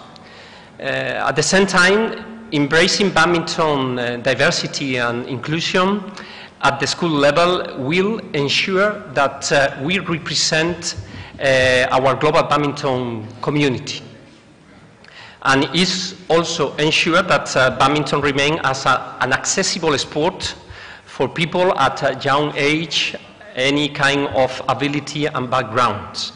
And you know, it's important to remark also that after 10 years of the development of this sport, we can really be pleased that more than 80% of our member association, which means 148 countries, have implemented shuttle time. And that's really a very huge opportunity for us to also, you know, highlight what a sport can. And first, can really build character in the young people, but can also encourage emotional growth. But maybe the most important is that can teach to the participant and to the spectators the value of respect, honesty, commitment, teamwork, dedication, and so on. And this is what shuttle time represents. And I would like just to highlight also that the name of the school program today became the overall BWF vision, Badminton World Federation vision, which is giving every child a chance to play for life, which means also for us the most powerful tool to develop our sport and to, of course, help our young people to be better in the future. Mm-hmm. And what motivates to your organization to invest more lately in school sport, and how can a sport organization contribute in presenting the sport values in schools? Well, you know, for us it was also a quite interesting exercise to develop shuttle time, because we realized that the first experience that all the students have with our sport is usually in an outdoor environment, and our sport was an indoor sport. So we decided to do a huge investment in a new shuttlecock, which is the name of our ball, no, with badminton play, to be sure that we improve this shuttlecock to play outdoor and to reduce the impact of the wind. And this is what we did during 5 years. And today, if you were already in the fun and skill zone, you probably had the opportunity to join also this shuttlecock called Air Shuttle. And that means that thanks to that, most of the school in many countries that they don't have indoor facilities, they have a much better opportunity to play badminton and have a better first experience with our sport. But you know, we also, thanks to that, create a new sport. a new game, a new way to play badminton outdoor that we call air badminton, and it's also, it has been a very successful experience during this tough time in the pandemic when all the indoor facilities were closed. Everybody could stay playing badminton outside. But talking about what we should do as a sport organization, and I think that maybe we can just highlight here again what Nelson Mandela said, related to a sport, which is the sport has the power to change the world. And I think that that's a very strong commitment that I'm sure that everybody here share as well. Yes. But it's also something that offer this added value of the sport and also to connect it with the curriculum. As a sport is a very transversal subject that is really very connected with the other subjects and brings many, we have already talked, many values to the young people. But the most important is also to talk about the benefits to practice sport. I think that we have already talked as well, but it's important to probably summarize in 3 areas. It's the healthy benefits, the educational benefits, but also the psychological and emotional benefits that brings financial benefits, because at the end, if we are able to engage our young people doing sport forever, we are going to reduce also the cost of the sanitary bills and many other things. So I think that we need to work together definitely to be sure that we can really achieve that goal. And I'm sure that the International Sport Federation and all the governments here are ready to take this challenge and to work together with the International Sport Organization to achieve it. That's right. Thank you so much, Mr. Thank you very much. We are a country of basketball, but we have some young European medalists in badminton. Well, indeed, we are, well, Serbia is really doing like a very inspiring pathway. And I can tell you that it's a showcase because they started from Crust 10 years ago, and they are really developing the sport very highly, very smartly, and now I'm sure that very soon everybody will play badminton in Serbia. Thank you. In Judo we have world champions, Mr. Mesner, and you can notice that first question is similar for every speaker. Did your organization develop some special programs dedicated to school participants? If so, how did your involvement with school sport athletes influence on your organization? Thank you very much, and good morning to everyone. And I'm also really pleased in the name of the International Judo Federation to be present this morning and to share our experience concerning the sports for children and more specifically Judo for children. So just as an introduction, I started Judo as a child when I was 4 years old, and the first thing that interested me at that time was to have fun. Because here today we are talking between adults, between grown-ups, and we are talking about values, which is what we want to achieve, our aim, our goal, but we must not forget what the aim and the goal of the children is. And that goal is to have fun, first of all. So all our programs are initially based on creating the environment for the children to have fun, to entertain themselves, and just to be happy, especially at school, because when they're at school, they're sitting all day long doing mathematics, French, sciences, etc., and suddenly we offer them an environment when they can have fun and enjoy themselves, and through that learn values. But if I go to a child and I start to tell him, respect is that, and I put words on it, it's sometimes difficult to explain to a child what it is.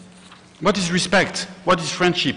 So through Judo, through the activities that we set up, and I will just give you a few examples, we try to create that environment that the children learn by doing. And by learning by doing, then step by step, they can integrate, they can embed all those values that we are looking for.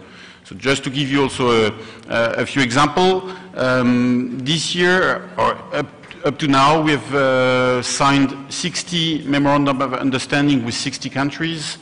When I say MOUs, it means with the educational institution, Minister of Education, Minister of Sport, National Olympic Committee, and national federations, because our partner, main partner or actor on the field is always the national federation, because they are our members as an international federation.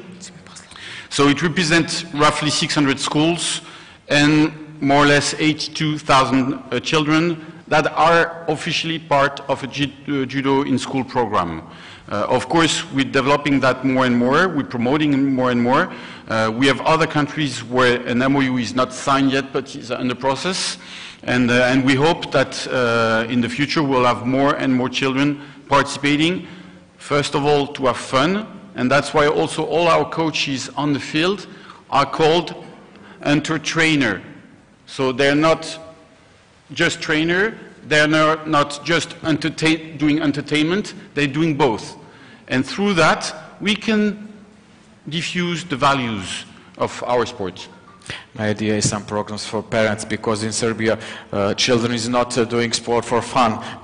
They're doing sport for results and careers. I have another question. How can sport organization of sport judo, which is a philosophical, holistic approach in terms of body and mind, contribute in presenting of the sport values in schools? So I started already to answer a little bit the question, just to give you a little bit of background as well. So judo was founded in 1882 in Japan, and initially it was not founded as a sport. It was founded as an educational tool from the very inception of the activity. And Jigoro Kano, the founder of judo, wrote, and it was funny just for the little story, because it was in Japan and he was afraid that somebody would steal his ideas. He was writing everything in English because he was sure that, most of the population or the other people wouldn't understand. So we have all the traces of what he wrote. And he wrote in 1882, he was 22 years old only. So he was a young guy when he founded the sport. He wrote, "I create an activity to develop the physical and mental capacities of the people to create better citizens." Everything is embedded in that sentence. So from the very beginning, before it became even a sport, an Olympic sport, it was an educational tool based on values. And it's part of the DNA of our sports. And it's part of the DNA of all sports, but I can say that from the very inception, it was created to instill values. And that's why, once again, we're trying to do, and we're doing on the field every day with children, is to teach them skills for life. It starts from something very simple. The first thing you learn when you try judo is to learn how to fall down. Because if you learn how to fall down, you're not going to get injured. Then, if you know how to fall down, you will be more safer at school, safer in your life, safer with your friends in the streets. And that's a physical capacity. Then we teach them how to stand up again. Because if you fall down 10 times, you have to stand up 10 times. And through that, once again, by doing and learning by doing, learning by feeling, then you can start working on the values. And those values, the 8 core values of the judo, what we call the judo moral code. The values are simple: friendship, honor, respect, modesty, politeness, courage, self-control, and sincerity. Those are the values we call the judo moral code values. But I'm going to be honest with you, they are not specific judo values. You need those values. Friendship, you need it every day. You need to have friends. You need to respect. To teach respect, as I said in my introduction, if I go to a child and I told him, oh, respect, is that and this, and the child will look at me and say, what are you talking about? I don't even understand what you're saying. But if you tell him, you or her, you like the activity, you like to be able to throw your partner and to control and to respect, then you need to start with the bow, which is compulsory in judo. And then, okay, I want to enjoy, I want to have fun, so I bow. At the beginning, he doesn't really understand the reason why, but then step by step, he understands that without that respect sign, that respect element, he cannot practice, he cannot have fun. And that's how the process starts to integrate those values that we need in our daily life. So through our activities, through our programs, we teach what we call skills for life. And included in those skills for life, you have lifestyle. I'm going to repeat myself a little bit. If we go to a child and say, it's better if you do some activity, okay, we'll look at you, I have children. If I go to them and I tell them, it's better if instead of being in front of the TV, you go and play a little bit something, they will look at me and say, yeah, but still, TV is better. But if I take them, if I make them feel better after having done a bit of activities, this summer I went to the Alps, to the mountains with them, and we were hiking. And after 2 or 3 hours of hiking, we would come back, they were a little bit tired, they said, oh, that was nice. I really enjoyed it. I discovered something. Then I achieved something, I achieved a goal. So once again, through our program, so that's what we're trying to do. Thank you very much, it was very interesting. Mr. Pedro Gama, welcome to you. Did your organization develop special programs dedicated to school participants? If so, how did your involvement with school sports athletes influence your organization? Good morning. First of all, I'd like to say thanks to President Lohan Petrinka for hosting such an amazing event. Very courageous of your institution to host such an important event in such critical and alarming times for humankind, and doing it with responsibility. And I also like to thank Jericho for his fight to host this event. I'm sure it was very challenging. I guess I'm the only one, I'm not sure, but probably I'm the only one who works for an international federation, and I also have a position in the Brazilian Sports Federation. So I can speak from Brazil, from the Brazil side and from the International Federation side. So representing President Lalovic, I have some programs that we have there, a license for youth athletes that provide licenses for youth athletes around the world, especially countries with developing countries with less financial conditions, so they're able to participate in course, seminaries, competitions of the IF. In Brazil, we also have the state federations have resources to host competitions, so that adds schools to the programs and make the movement grow. Under the leadership of President Antonio Ora, for me, one of the main sports administrators, if not only in Brazil, in the world. Man is doing a terrific job revolutionizing school sports in Brazil. He, along with Minister Marcelo Magalhães, also who is a big supporter of Brazilian sports and is responsible for the good results in the Olympic and Paralympic Games. And it's also doing a great job for school sports.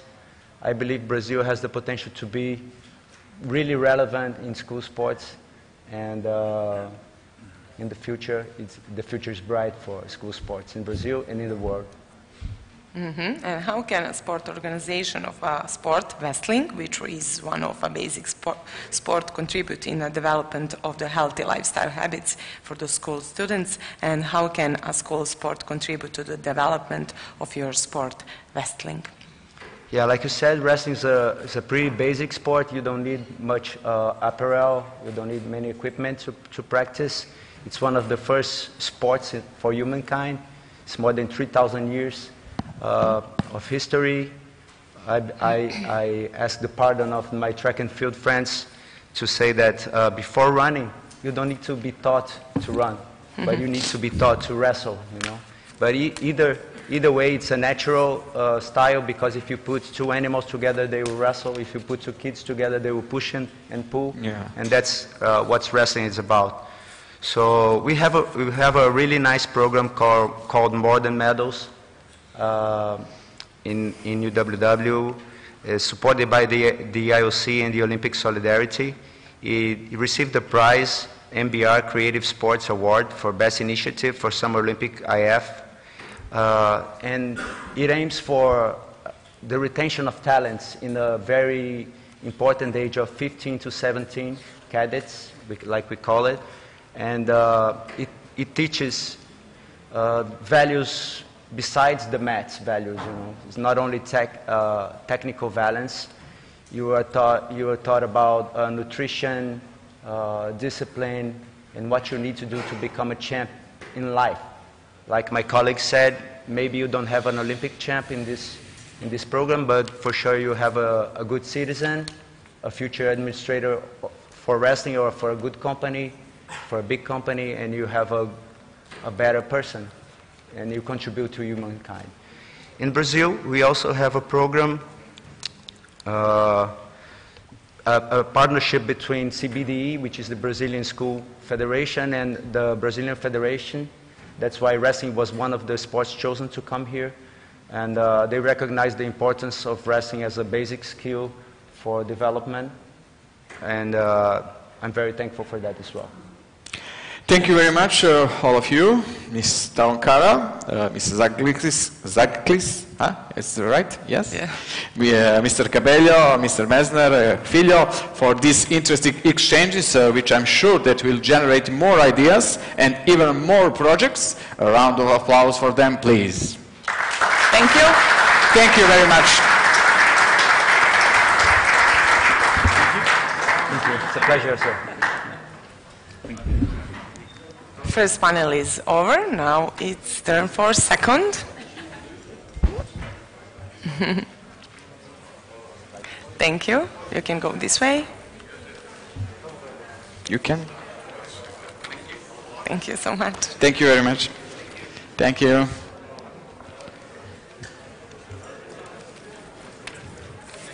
Thank you very much. Ovdje sad mogla pauza. Čekam ovdje. Thank you very much. Okay.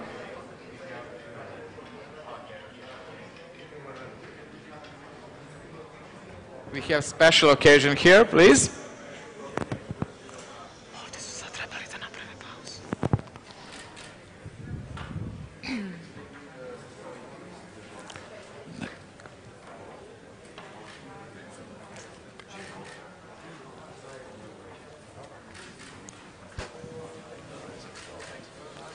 Exactly. Do you want something to speak or something to say? No, just okay. Private. Private.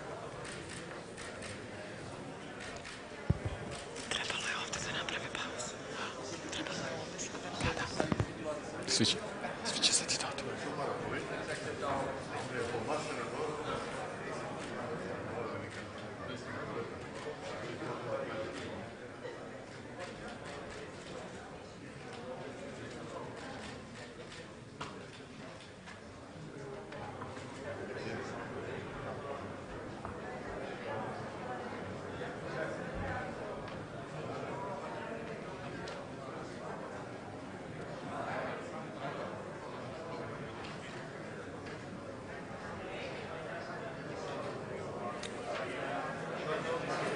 Okay. Okay, please attention. Let's go. Second panel is on the way.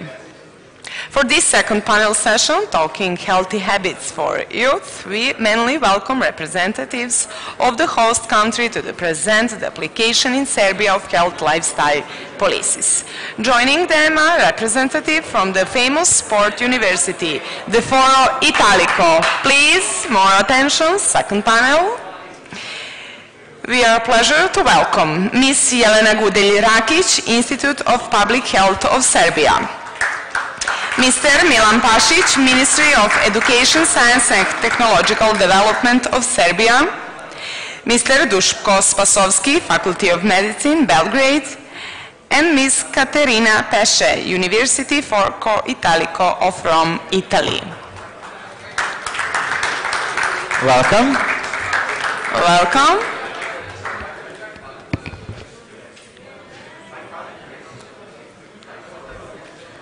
Imamo četiri ili tako?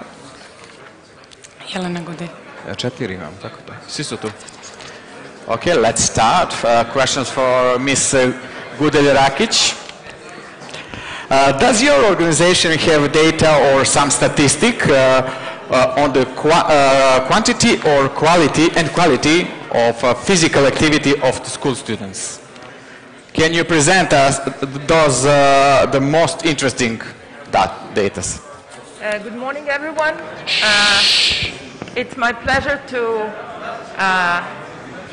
welcome the participants on behalf of the Institute of Public Health of Serbia, Dr. Milan Jovanović Batut, and I would like to take this opportunity to thank the organizers for inviting us to this important event. We tend to participate in many workshops and different educational activities, spreading the word out about the work and research we do. We are a research and educational institution, and Institute of Public Health of Serbia has a long tradition of performing different researches related to health status and also health behaviors. On this occasion, I would like to stress out the research we have been doing since 2017 regarding the school children. It's an international study. Maybe some of the audience are acquainted with it. It's health behavior in school-age children survey study. We are part of the international family, which has 52 states, and every 4 years we perform, according to the same methodology, research that relates to different health behaviors, including physical activity. Our latest data from 2018 show that about 1/3 of school children aged 11, 13, and 15 years of age engage at least one time per week in physical activity, as recommended by WHO, which equals 60 minutes of physical activity. However, at the same time, 90% of them engage in obligatory physical activity, which is school sports or physical education in primary and secondary schools in Serbia.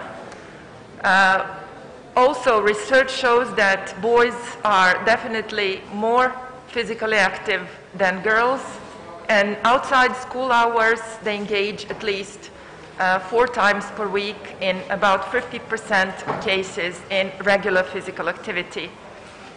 However, what we note, not only from this study, but also from the research we conduct every 6 years, and that is a health survey we do in the general population, and that includes also population of children which are going to school, is that physical activity declines with age. So the highest percentage of children active is in the age of 7, 10, 11, and then declines. Yes, that's my next question. In your opinion, what is the biggest threats and opportunities in terms of decline in sport activity? Well, this extensive research, which we do in close collaboration with the Ministry of Education, Science and Technological Development and Ministry of Health jointly, also shows different behaviors that actually impact physical activity. Data show that sedentariness is connected to screen time usage. So we have increased screen time in children in the last decade. And for example, our data show that during the working week, around 50% of children spend at least 2 hours with different screens, cell phones, computers, etc., etc. And this percentage increases during weekend time at 70%. So I'm just emphasizing at least 2 hours per day. Many of them, mostly boys, which is interesting because boys are engaged more in physical activity as well, tend to play video games and also use computers for sending mails, searching internet, and communicating with their friends online. So from the public health perspective, because we know that engaging in physical activity at more frequent times during the day, more short bouts of physical activity is beneficial to person's health, especially decreasing cardiovascular risk factors that decreasing sedentariness connected to screens could be very much beneficial. This COVID year has set us back in that respect, since children were more oriented to learning through screens, so their sitting time increased. So the Institute has a long tradition of different health promotion programs, and physical activity is an important part of them. Every year we have a campaign in May commemorating the World Move Day according to the WHO, World Health Organization. And also we have a close collaboration not only with the Ministry of Education and Ministry of Health, but also with the Faculty of Sports Education. So we do different activities and organize different events in order to promote recreational, not only sports, but recreational physical activity, which would, as one of the previous speakers said, would be fun, interesting, and appealing to children of all ages and all interests. Thank you very much. Before next questions, I would ask to change bottles of water, please. Okay, it's your time. Yeah. Can we? Mr. Milan Pasic asks for us, has your organization's statistics on the quality and quantity of physical activities of the school students? Can you present more interesting of them? Thank you. Good morning to everyone. Thank you for inviting us to talk about these topics. First of all, thanks to President for great organization this event, and Serbian School Federation about all activities and preparation for this meeting. First of all, physical education in compulsory subject in primary and secondary schools in the first cycle of elementary education, first to fourth grade. 3 PE classes are raised per week in the school year 2007 to 2018 instead of physical education, in accordance with the request of Ministry of Education, Science and Technological Development. New school subject name is physical and health education was introduced to 5th grade pupils, with conditioned in incorporation of 2 classes of physical and health education per week and 1.5 classes of compulsory physical activity. The program of former subject of physical education selected sport has been now compulsory in the pupils compulsory physical activity 1.5 hour classes per week and integrated in the curriculum, supplemented with new content. The program of this school subject is aimed at the development of physical abilities, acquisition of motor skills, abilities and habits of theoretical knowledge. The program contents include the following: athletics, floor and exercise using upper sports game, rhythmic gymnastics and folk dances. In addition of physical education classes as the basic organizational form of work, other organizational forms or work have been also revised, which should be contributed to the acquisition of those skills and habits that are relevant for the everyday life, and they are carried out at school or extracurricular activities, like collective exercise and pedagogical work, optional activities, extracurricular outdoor activities, excursion trips, cross-country camping and ski trips, schools and other competition sports, activities of importance for the social environment, course work methods. Also, in addition of number of PE classes, content of physical education program, number of pupils, and teachers' competence, facilities, and equipment represent one of the factors that affect quality of physical education. Colleagues Jelena talk about some data and statistics we also do in our schools with cooperation with our faculty in sport and physical education. The research involved 12,476 primary school pupils of the 3rd to 8th grade regarding motor abilities. The obtained result are consistent with findings of the similar studies conducted worldwide, which have confirmed the trend that boys, also Jelena says, regardless of their age, demonstrate better motor skills, except for flexibility where girls are very dominant.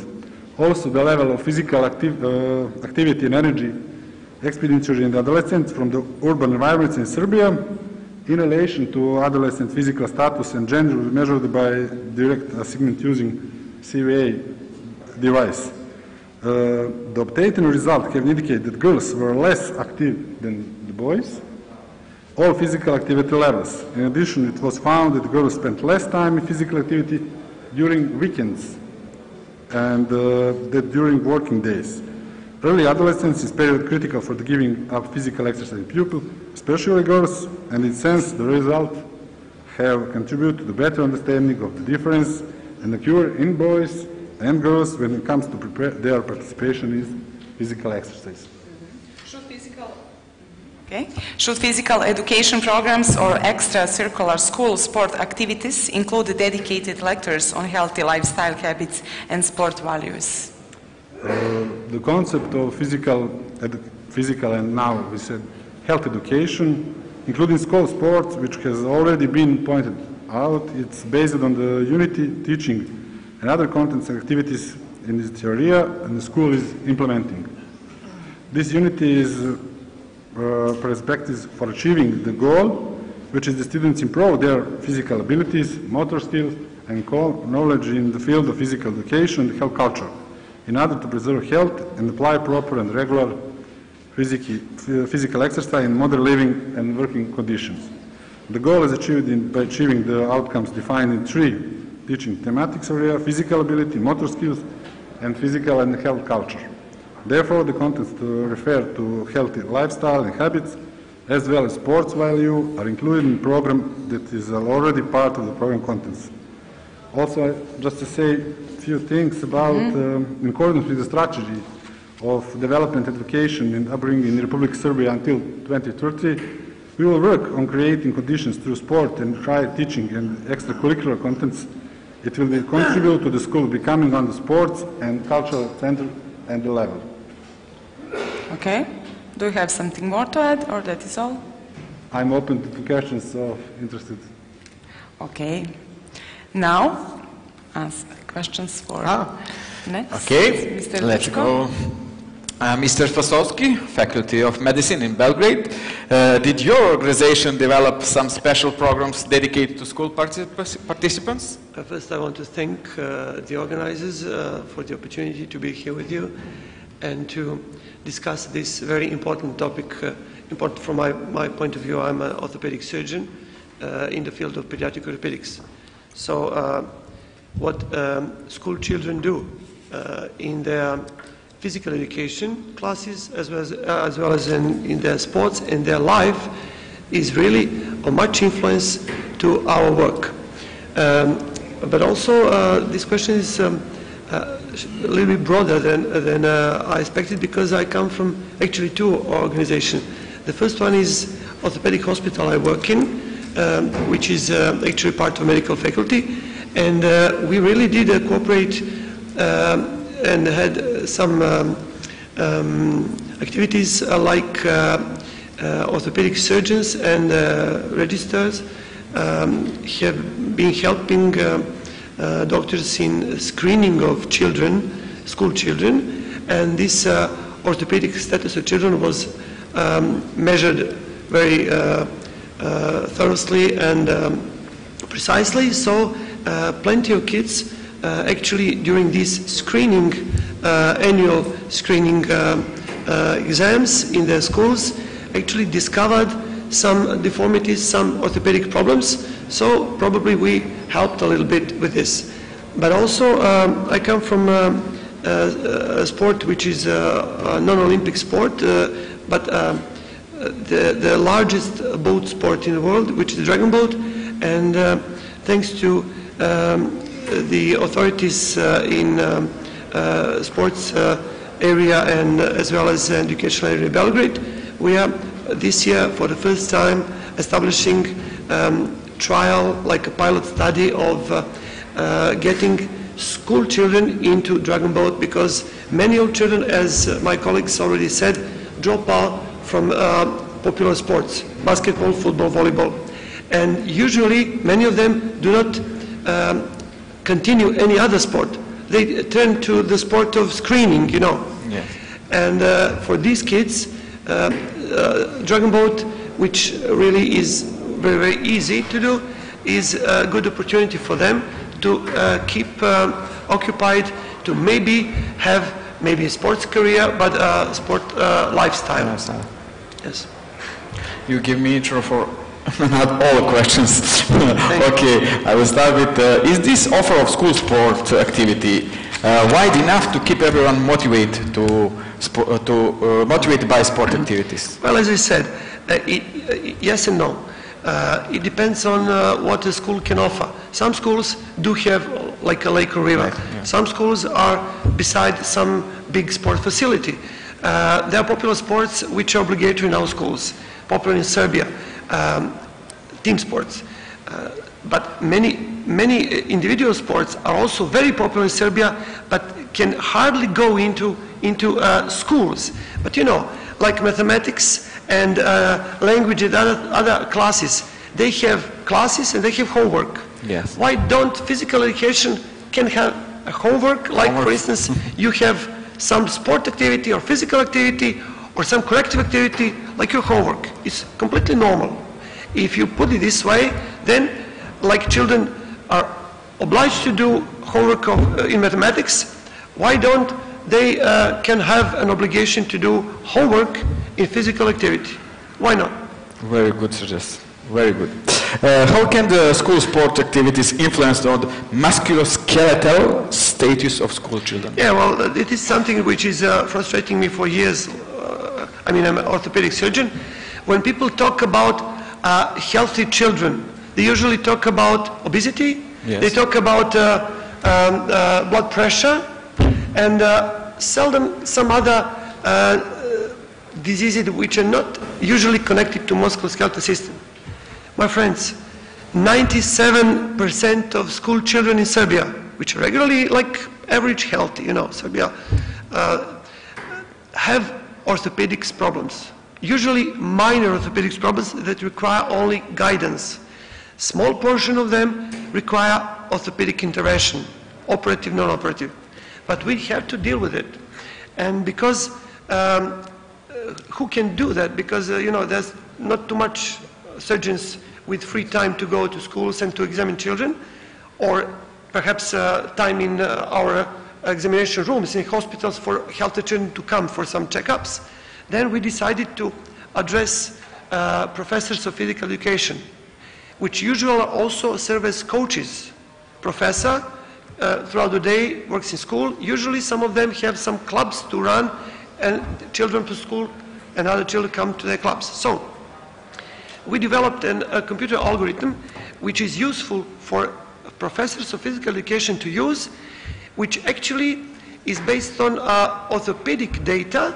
Professor can very simplified, and when he screens children, very similar to what he really does in his PE classes, computer algorithm pinpoints problems which are in the field of orthopedics. So technology really helps, and owing to goodwill from Ministry of Education and colleagues over there, we are going to try a pilot study, a broad one, in Belgrade, to see how can we cooperate and make the most of it.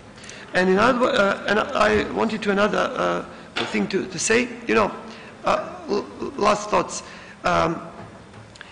There is no children who is not for a sport. For every child, there is a perfect sport for both musculoskeletal status and psychological status.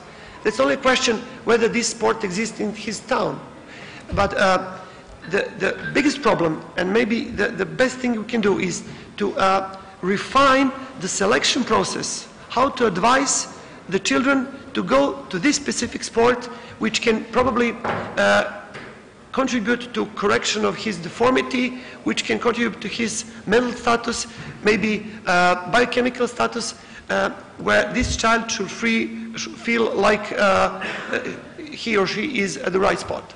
This selection process is very important, and I, myself and my colleagues really cooperate with the coaches and somewhere with the professors, how to give enough data, how they can they can recognize these elements which influence this selection process. That's it. Thank you very much. I'm a sport journalist and I will promote this idea with sports homework. I very like it. Thank you. No? Yes, thank you. From Italy, Miss Caterina Pesce, benvenuti. Grazie. What makes the joy of moving methodology so unique? Is there any specific sport discipline which is more suitable for children to practice? Yes, so I think every model is unique. Our uniqueness may be in the ideas and how they were embodied. I say first how they were embodied. So this is a private-public partnership. It might see at the surface look like as, okay, as an academic I got granted, and the corporate can gain visibility through this activity. But the true soul which made it, is making it so successful now in scaling up around the world is shared value. So there is a shared value for holistic child development. And it's not the case that they choose me because when I was young, I was participating to school sport games. I was PE teacher in my past in a poor public school in Rome. Then I landed in the academic world, almost incidentally, but my heart was beating always for physical activity and sports for all. This is not the case that I enjoyed it so much when I saw that in your PDF of the forum, I found when you cited properly physical education may foster academic achievement, that you cited a paper which is of mine, Alvarez Bueno. So I like it not because I need a citation, but because I needed to embody my ideas. I hoped that my ideas could inform policy development. So it's nice to see that partially these ideas are circulating in this way. And when I was speaking of homework as maths as well as physical activity tailored for the children's need, so I have a nice colleague and friend who wrote a paper written, physical activity and maths are not antagonists. You spoke about physically active learning. I am advisor in a European Erasmus project where we are looking for a core curriculum on physically active learning and how to teach train teachers on that. So the joy of moving back, getting older, I could follow the developments in areas which I started at my origins as physical activity effects on cognition. And particularly those cognitive functions which enable to set goals, solve problems, be successful in school. On the other side, I also belong in a motor development network in which the tension is, so we know the 60 minutes of physical activity. Unfortunately, except very few fortunate countries, the schools cannot cover the 60 minutes of physical activity, even partially vigorous. But what we can do is create physical activity habits also outside the school forever. If you hear sentences as my memories of physical education where I was happy when it was over. So this is, cannot be, it cannot be. So it can also be that my third child, they are now older, but they, in the school, the third, he came back and told, Mom, we were punished and we cannot go into the garden in the Brax for 1 month. And they told, what did you do? And they told, yes, in the garden we run. So I don't want to hear it any longer, that the punishment for running in the breaks. So activity breaks, physically active learning, this all belong to the joy of moving.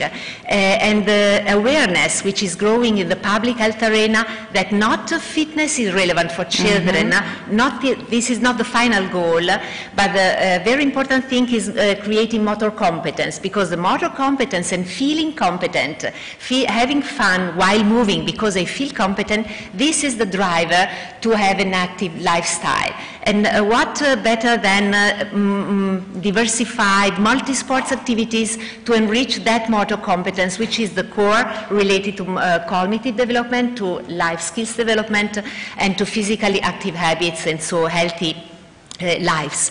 So in the joy moving, I crossed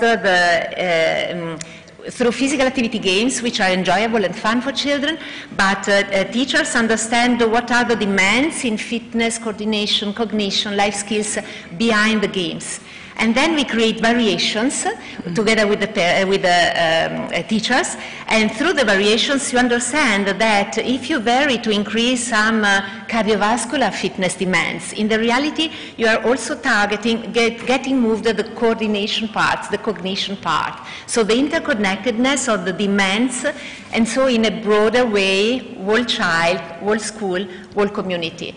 This is the dosage of things. So mentioning a colleague of mine in the American College of Sports Medicine, 6 minutes of what we must enrich. And so UNESCO quality physical activity, and you mentioned high quality physical activity. So I'm glad that we are all moving in this direction through these models. Okay, thank you so much, ladies and gentlemen. You can go this way. Thank you, applause for them. This is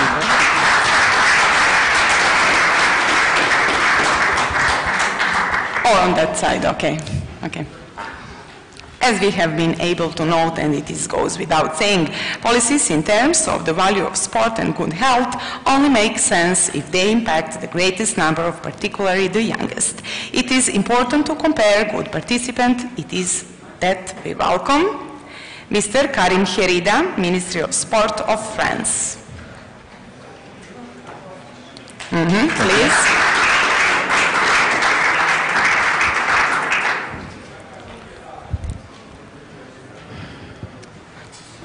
Distinguished member, dear guest, excuse me for the tie.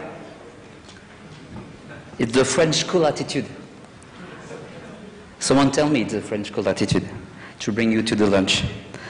More seriously, talking about sport at school in France needs to start from a report about dramatic growth of the sedentary lifestyle in our development countries.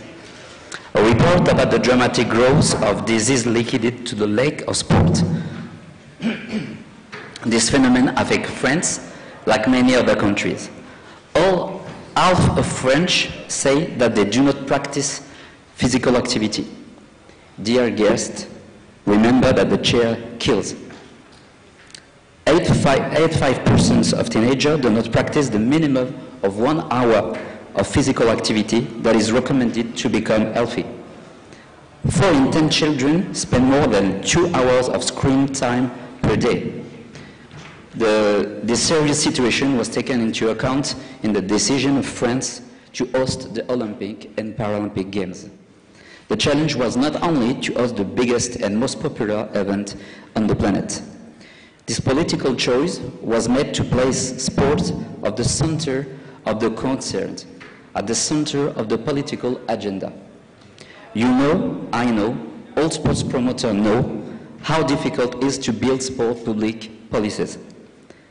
Thanks to the transmission of the flame last August to Japan and the beginning of the French Olympic Games, we will more than ever talk about sport in the history of his whole country, and which will serve all the activity of sport that we are. This is priceless.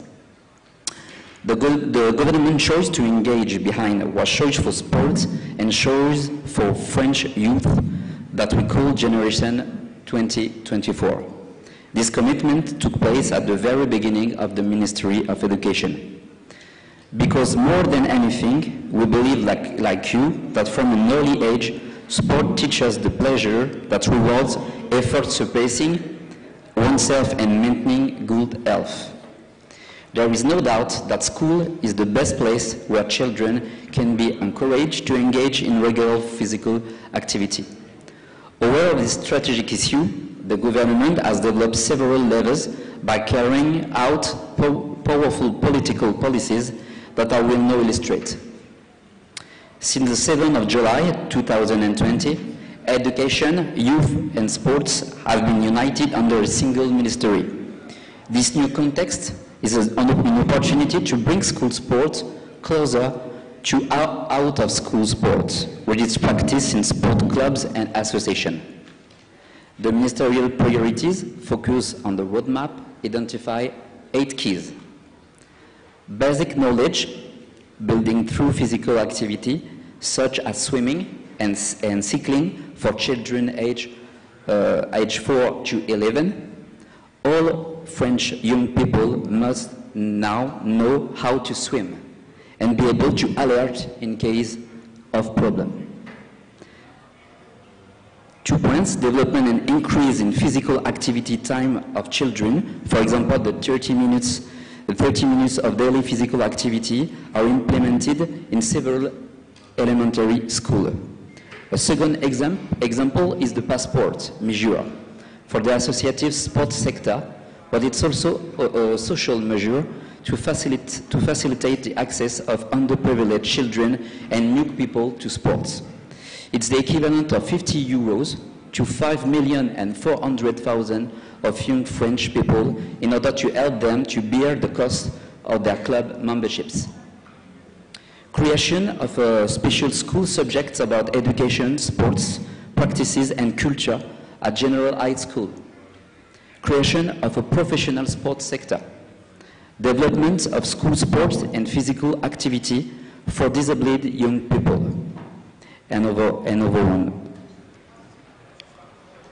Now, I would like to share with you why are we convinced that political policies can be implemented through major sporting events. First of all, I would like to talk to you about School Summer Games 2022, which will be held in Normandy in France in May. The School Summer Games are part of the state's commitment to develop the practice of school sports by 2024. And the mobilization of educational committee in favor of civic and sporting values. The Školskom Games 2022 are one of the major international sporting events to be supported by the Ministry of Sports and Education between now and 2024. It's an event at the heart of the legacy of the French Olympic and Paralympic Games. That's why it's also called the Games before the Games. Prepare and involve the youth of Generation 2024 through the young official towards a responsible generation program in partnership with the velikog. Is the way to promote school sports and its training system within the Olympic movement. Thanks to the Sports Schools Games training system, the legacy is built ahead of the Olympic and Paralympic Games in Paris. All youth of this generation are mobilized as athletes, but also as volunteers in designing and hosting these games before the games. This is also the opportunity to organize a test event for our young officials, future volunteers. Many areas of expertise, skills, and varied qualities of the 180,000 young officials certified by UNSS during sport events will be demonstrated, for example, during activity and ceremony, such communication and journalism, first aid, translation, eco-responsibility, etc. The prospect of the Olympic Games and Paralympic Games is a strong motivation factor to the young people. Paris 2024 is rich, especially through generation, its education program. It is the result of a joint endeavor with the Ministry of National Education, Youth and Sports, the Sports Movement, School and University Sports Federation, and the Education Committee. Thus, what the government, the regional and local authorities do in choosing the political agenda for sport policies is extremely important because sport is treated as a priority.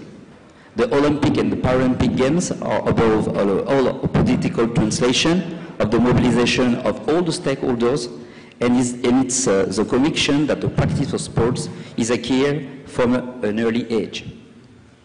Last but not least, I hope you understood the recent power of sport and physical activity from an early years and throughout the school career that we do in France. School has a fundamental role.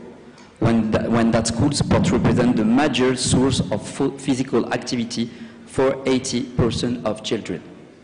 At the same time, the school summer games are an excellent way to show to the French population and the whole world that the legacy of the Paris 2024 Olympics and Paralympic Games is being built ahead of the event for school sports. The challenge is not to move from a nation with taking part in sport to a real sportive nation. Olympic and Paralympic Games contribute to this goal. Thank you very much for your attention. See you soon in Normandy. We work hard to propose a great moment of sport, of fun, of fraternity. Perhaps we have the picture of the bridge. Thank you. This bridge is a famous bridge in Normandy. It's also the lane that we are building together to lead this generation towards sports and towards the Olympic Games. Thank you.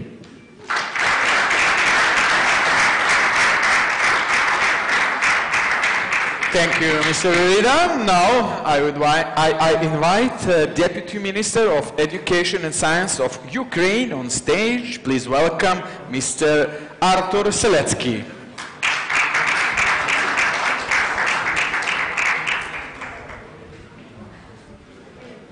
Доброго дня всім. Я радий вітати вас всіх в цій чудовій країні і хочу перш за все подякувати за чудову організацію змагань. Good day to everyone. It's a big pleasure to welcome all of you here, and I would like to thank to everyone for a great organization of the event. Пріоритетним напрямком діяльності Міністерства освіти і науки України є забезпечення фізичного виховання та спорту. The priority direction of the Ministry of Education and Science of Ukraine is the provision of physical education for youth. Серед учнівської молоді.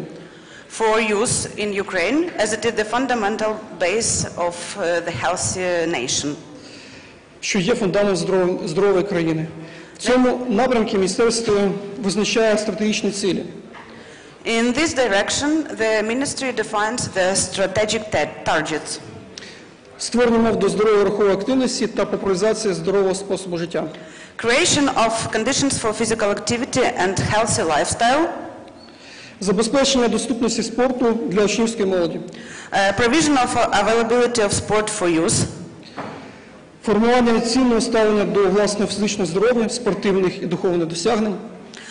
Creation of value-based attitude to physical health, sport and spiritual achievements. Гуманістичних цінностей і патріотичних почуттів. Humanistic and patriotic values. Формування позитивного іміджу держави у світовому співтоваристві. Creation of positive image of the country in the world. Програма президента України Володимира Зеленського «Здорова Україна». The program of the President of Ukraine, Mr. Volodymyr Zelensky, Healthy Ukraine, передбачає створення здорового шкільного середовища. Foresees the creation of healthy school environment. У напрямку розвитку фізичного виховання та спорту in the direction of development of physical education and sport і забезпечення належного рівня рухової активності Міністерства освіти і науки України and provision of proper level of physical activity of Ministry of Education and Science of Ukraine разом із Українською федерацією учнівського спорту together with the Ukrainian Federation of School Sports започатковує нові підходи до проведення цікавих уроків фізичної культури та щоденного спорту. Initiates new approaches to interest in physical education lessons and just sport for everyone and for every day. У напрямку фізичного виховання in the direction of physical education використання на уроках фізичної культури моделів з видів спорту. We are working on the usage of models on kind of sports during the physical education lessons. Цікавих естафет Cool Games. Different disciplines in Cool Games. Челенджів, флешмобів. Challenges and flash mobs. Квест уроків змагань. Different integrated lessons, quest lessons. Рухових хвилин та рухових перерв. Active breaks. Проводили змагань з кіберспорту, але обов'язково поєднуючи їх із руховими активностями. We are also dealing with the e-sport, but the important thing is the combination of e-sport with the physical activity. Проведення цікавих для учнівських масових спортивно-масових заходів. The running of interesting sport and sporting mass events for youth. Зараз на екрані ви бачите коротенькі ролики, як в Україні відбуваються спортивно-масові заходи, рух «Це здорово» та Cool Games. You can see on the video how in Ukraine we conduct sport and mass event. Movement is great and Cool Games. На цих заходах було залучено 500 тисяч учнів. About 500 school children were involved in these events. Просто уявіть собі, 500,000 учнів. You can just imagine to yourself 500,000 of school children. В напрямку спорту міністерство працює над створенням спортивних секцій, гуртків та клубів з видів спорту. Our ministry works on the creation of sport sections, different clubs, and it is in the direction of sport. Також міністерство працює над тим, щоб школи співпрацювали з дитячо-юнацькими спортивними школами. The ministry also works in the way that the school can cooperate together with different sport schools. Пріоритетом є і проведення спортивних змагань. Key priorities are to conduct sport events and competitions. А також забезпечення участі учнів у змаганнях регіонального, всеукраїнського та міжнародних рівнів. And also the provision of participation of youth in the events of local, regional, Ukrainian and international levels. Зараз ви також бачите коротенький ролик, який відбувається гімназіади України. On the video you can see a short video with the Gymnasiada of Ukraine. В фінальних змаганнях брали участь учні з 25 регіонів України у кількості більше ніж 2000 учнів. More than 2,000 school children took part in finals from 25 regions of Ukraine. За результатами цих змагань була сформована збірна, яка представляє Україну зараз на Всесвітніх шкільних іграх у Болграді. As a result of these events, we selected a team from Ukraine, which is now here in Belgrade and present Ukraine during U15 Games. На наступному слайді представлена динаміка проведення спортивно-масових та спортивних заходів та залучення учнів до них. In next slide, you can see the dynamic of sport and mass events and the involvement of school children in these events. Як ви бачите, що з кожним роком кількість проведених заходів збільшується. As you can see, every year the number of events are increasing. А також збільшується кількість залучень учнівської молоді. And the number of participants are increasing also. На жаль, у 2020 році та на початку 2021 року через світову пандемію проведення заходів було неможливим. Unfortunately, 2020 and the beginning of 2021, due to global pandemic, made impossible to run all the events. Але на сьогоднішній день ми набираємо потужних обертів. But today we are conducting more and more events. Наступний показник є дуже важливим. Це проведення міжнародних змагань в Україні. Next slide is very important, and this is the conduction of international events in Ukraine. З 2019 року ми започаткували проведення міжнародних змагань в Україні.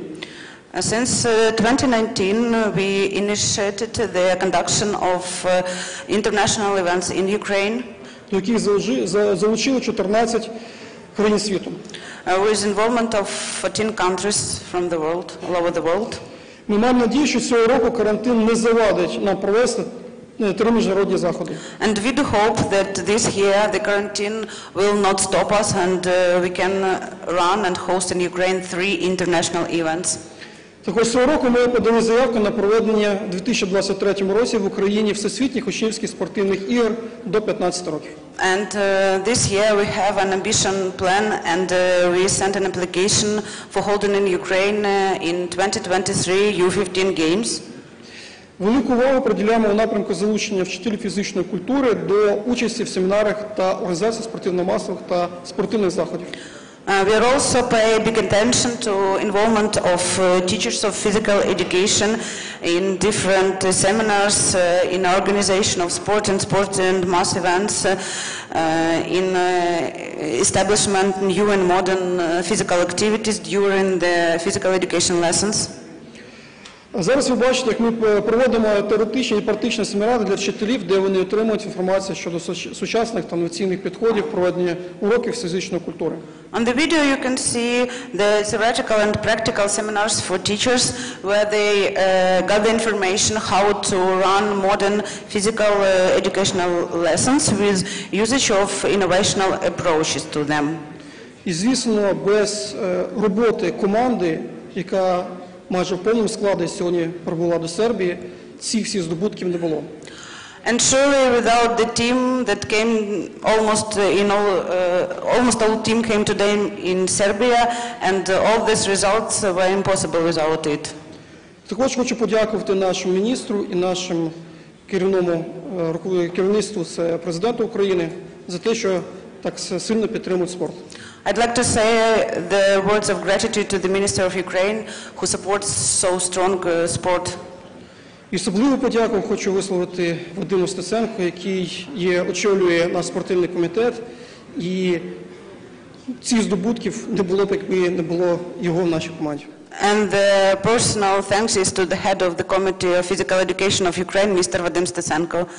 Without him, we won't have such great results.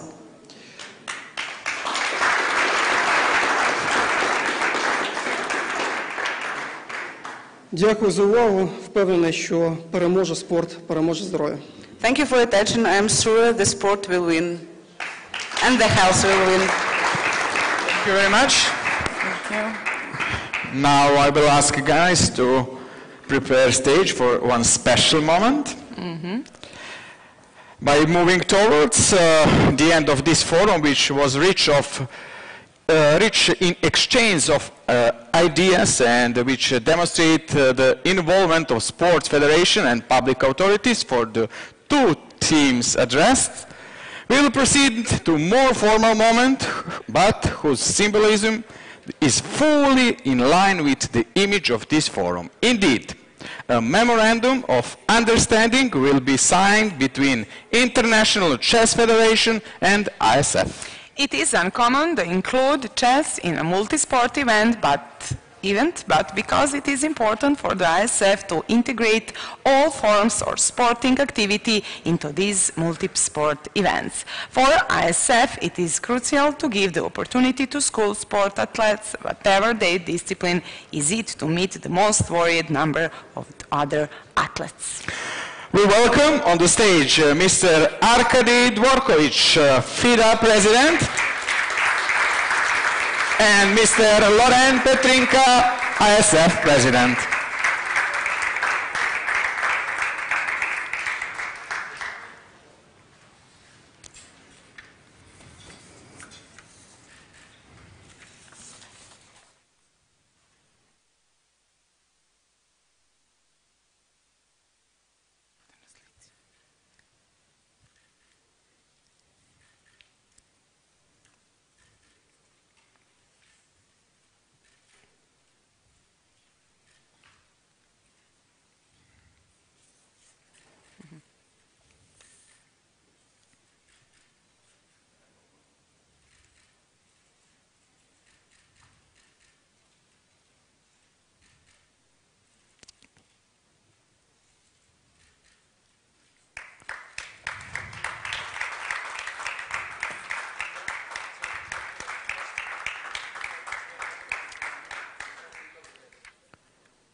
Ah.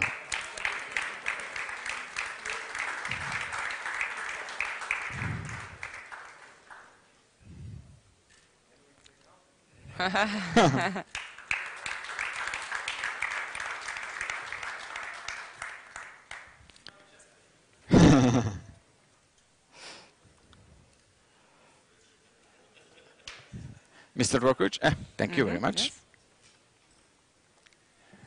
Yes, thank you, dear Laran.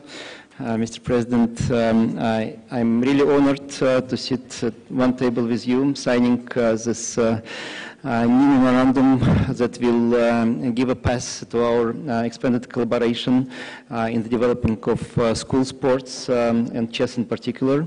We love integrating chess into multi-sport events a lot. We do this all the time, but bringing it to the school level is a special thing for us. And starting from now, we agreed that we will work along all pillars that are priorities both for International School Sports Federation and the International Chess Federation, starting from education, training to big events. And it's our real pleasure to work with your team, with you personally, and do this all across the world, in all parts of the world, both developed and not advanced countries, to bring chess and other sports to the countries and regions that are in high demand for educational activities, sport activities in schools, and also creating good examples of sportsmanship and fair play all around. So looking forward for new ideas, new projects, and we will be an active part of your school movement. So thanks a lot for your trust, and we will respond in the same way. Thank you. Thank you. Thank you very much. Dear President, dear Arkady, your words touch me, and your gift particularly, because I have, to be honest, I am not a player. I can push but I did my maximum since a long time about chess, and I will tell you a small story. When I worked by the past, it was so many times ago, mostly 20 years ago, I started one of my job in French Guyana, which is near Brazil. And the new responsible of education at this time, the rector, we call the rector at the, it is in South America. The rector was called the Rector Blanquer, that's for the small story. And he told me, listen, Laurent, you are a supervisor. I want to put chess in all the schools of French Guyana. I said, oof, it's quite complicated. I say it will be difficult, etc. So classical administration answer. And he said, no, you didn't understand. I really want to do it because I think that behind chess, all the story that you are telling. And it was my surprise because I will show you some pics. We took the boat, you know, on the Maroni with some representative of the French Federation. And there is no school in the world, there is no college or high school in the world where you cannot find inside the school a teacher who is completely critical. Because when I enter each school, I said immediately raise and say, yes, yes, I want to do it because, and in 1 month, we had one representative by school saying, yes, yes, we want to do the championship because we need it, we want it, and we are convinced. So when I arrived in ISF, the first thing we did, we didn't even knew each other, and we put chess in the gymnasiad. Everybody was surprised, well, chess, not a sport, a debate. No, no, forget this debate. It's not our debate. The debate is that chess is good for the kids because of all the arguments that you develop. And so you can count on us, starting from this story, which is really true on a place in South America. You can count on our energy to put the chess at each moment we will take. In Normandy, Karim Herida did a wonderful exposure about the project in Normandy linked to the Paris 24 game. But also in the next event, I am quite sure now that chess is inside ISF and we will do our maximum for the highest participation. So for all of this, the values, the smartness, the intelligence of chess, also the fact that chess is the link between the people. I like a lot the game about refereeing, about auto-refereeing, about congratulating your opponent, etc. There are so many values behind that you can count on us because it is exactly the values of school sport. So, dear President, very happy about this MOU and we will collaborate. It leads to the conclusion of the forum. I want go too far because everybody is hungry. Congratulations for the organizer, of course, Zletko and your team, Uroš, Boris, all the team of communication, you did better. I invite you to go to Twitter because you have a lot of information, all the stakeholders have been highlighted so you can promote in all your country about this.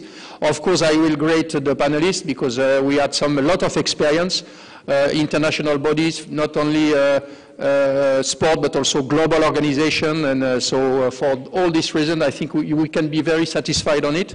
I hope that all the coaches, all the international delegates in this room who were very attentive as I saw and very satisfied, I hope you can use this knowledge and in order to develop more and more the sport values in your system. Thank you very much and see you at the opening. Thank you. Thank you so much, gentlemen, and thank you for attending this forum. We warmly thank two speakers for their insightful and inspired comments. We are sure that you have paved the road which will lead us to strong and long-term cooperation to include the values of sport and healthy behaviors for all, starting with the youngest, thanks to school sport. See you this afternoon for the Be Together ceremony on Calamagnon Fortress, and now we prepare for you some refreshment outside. Thank you very much.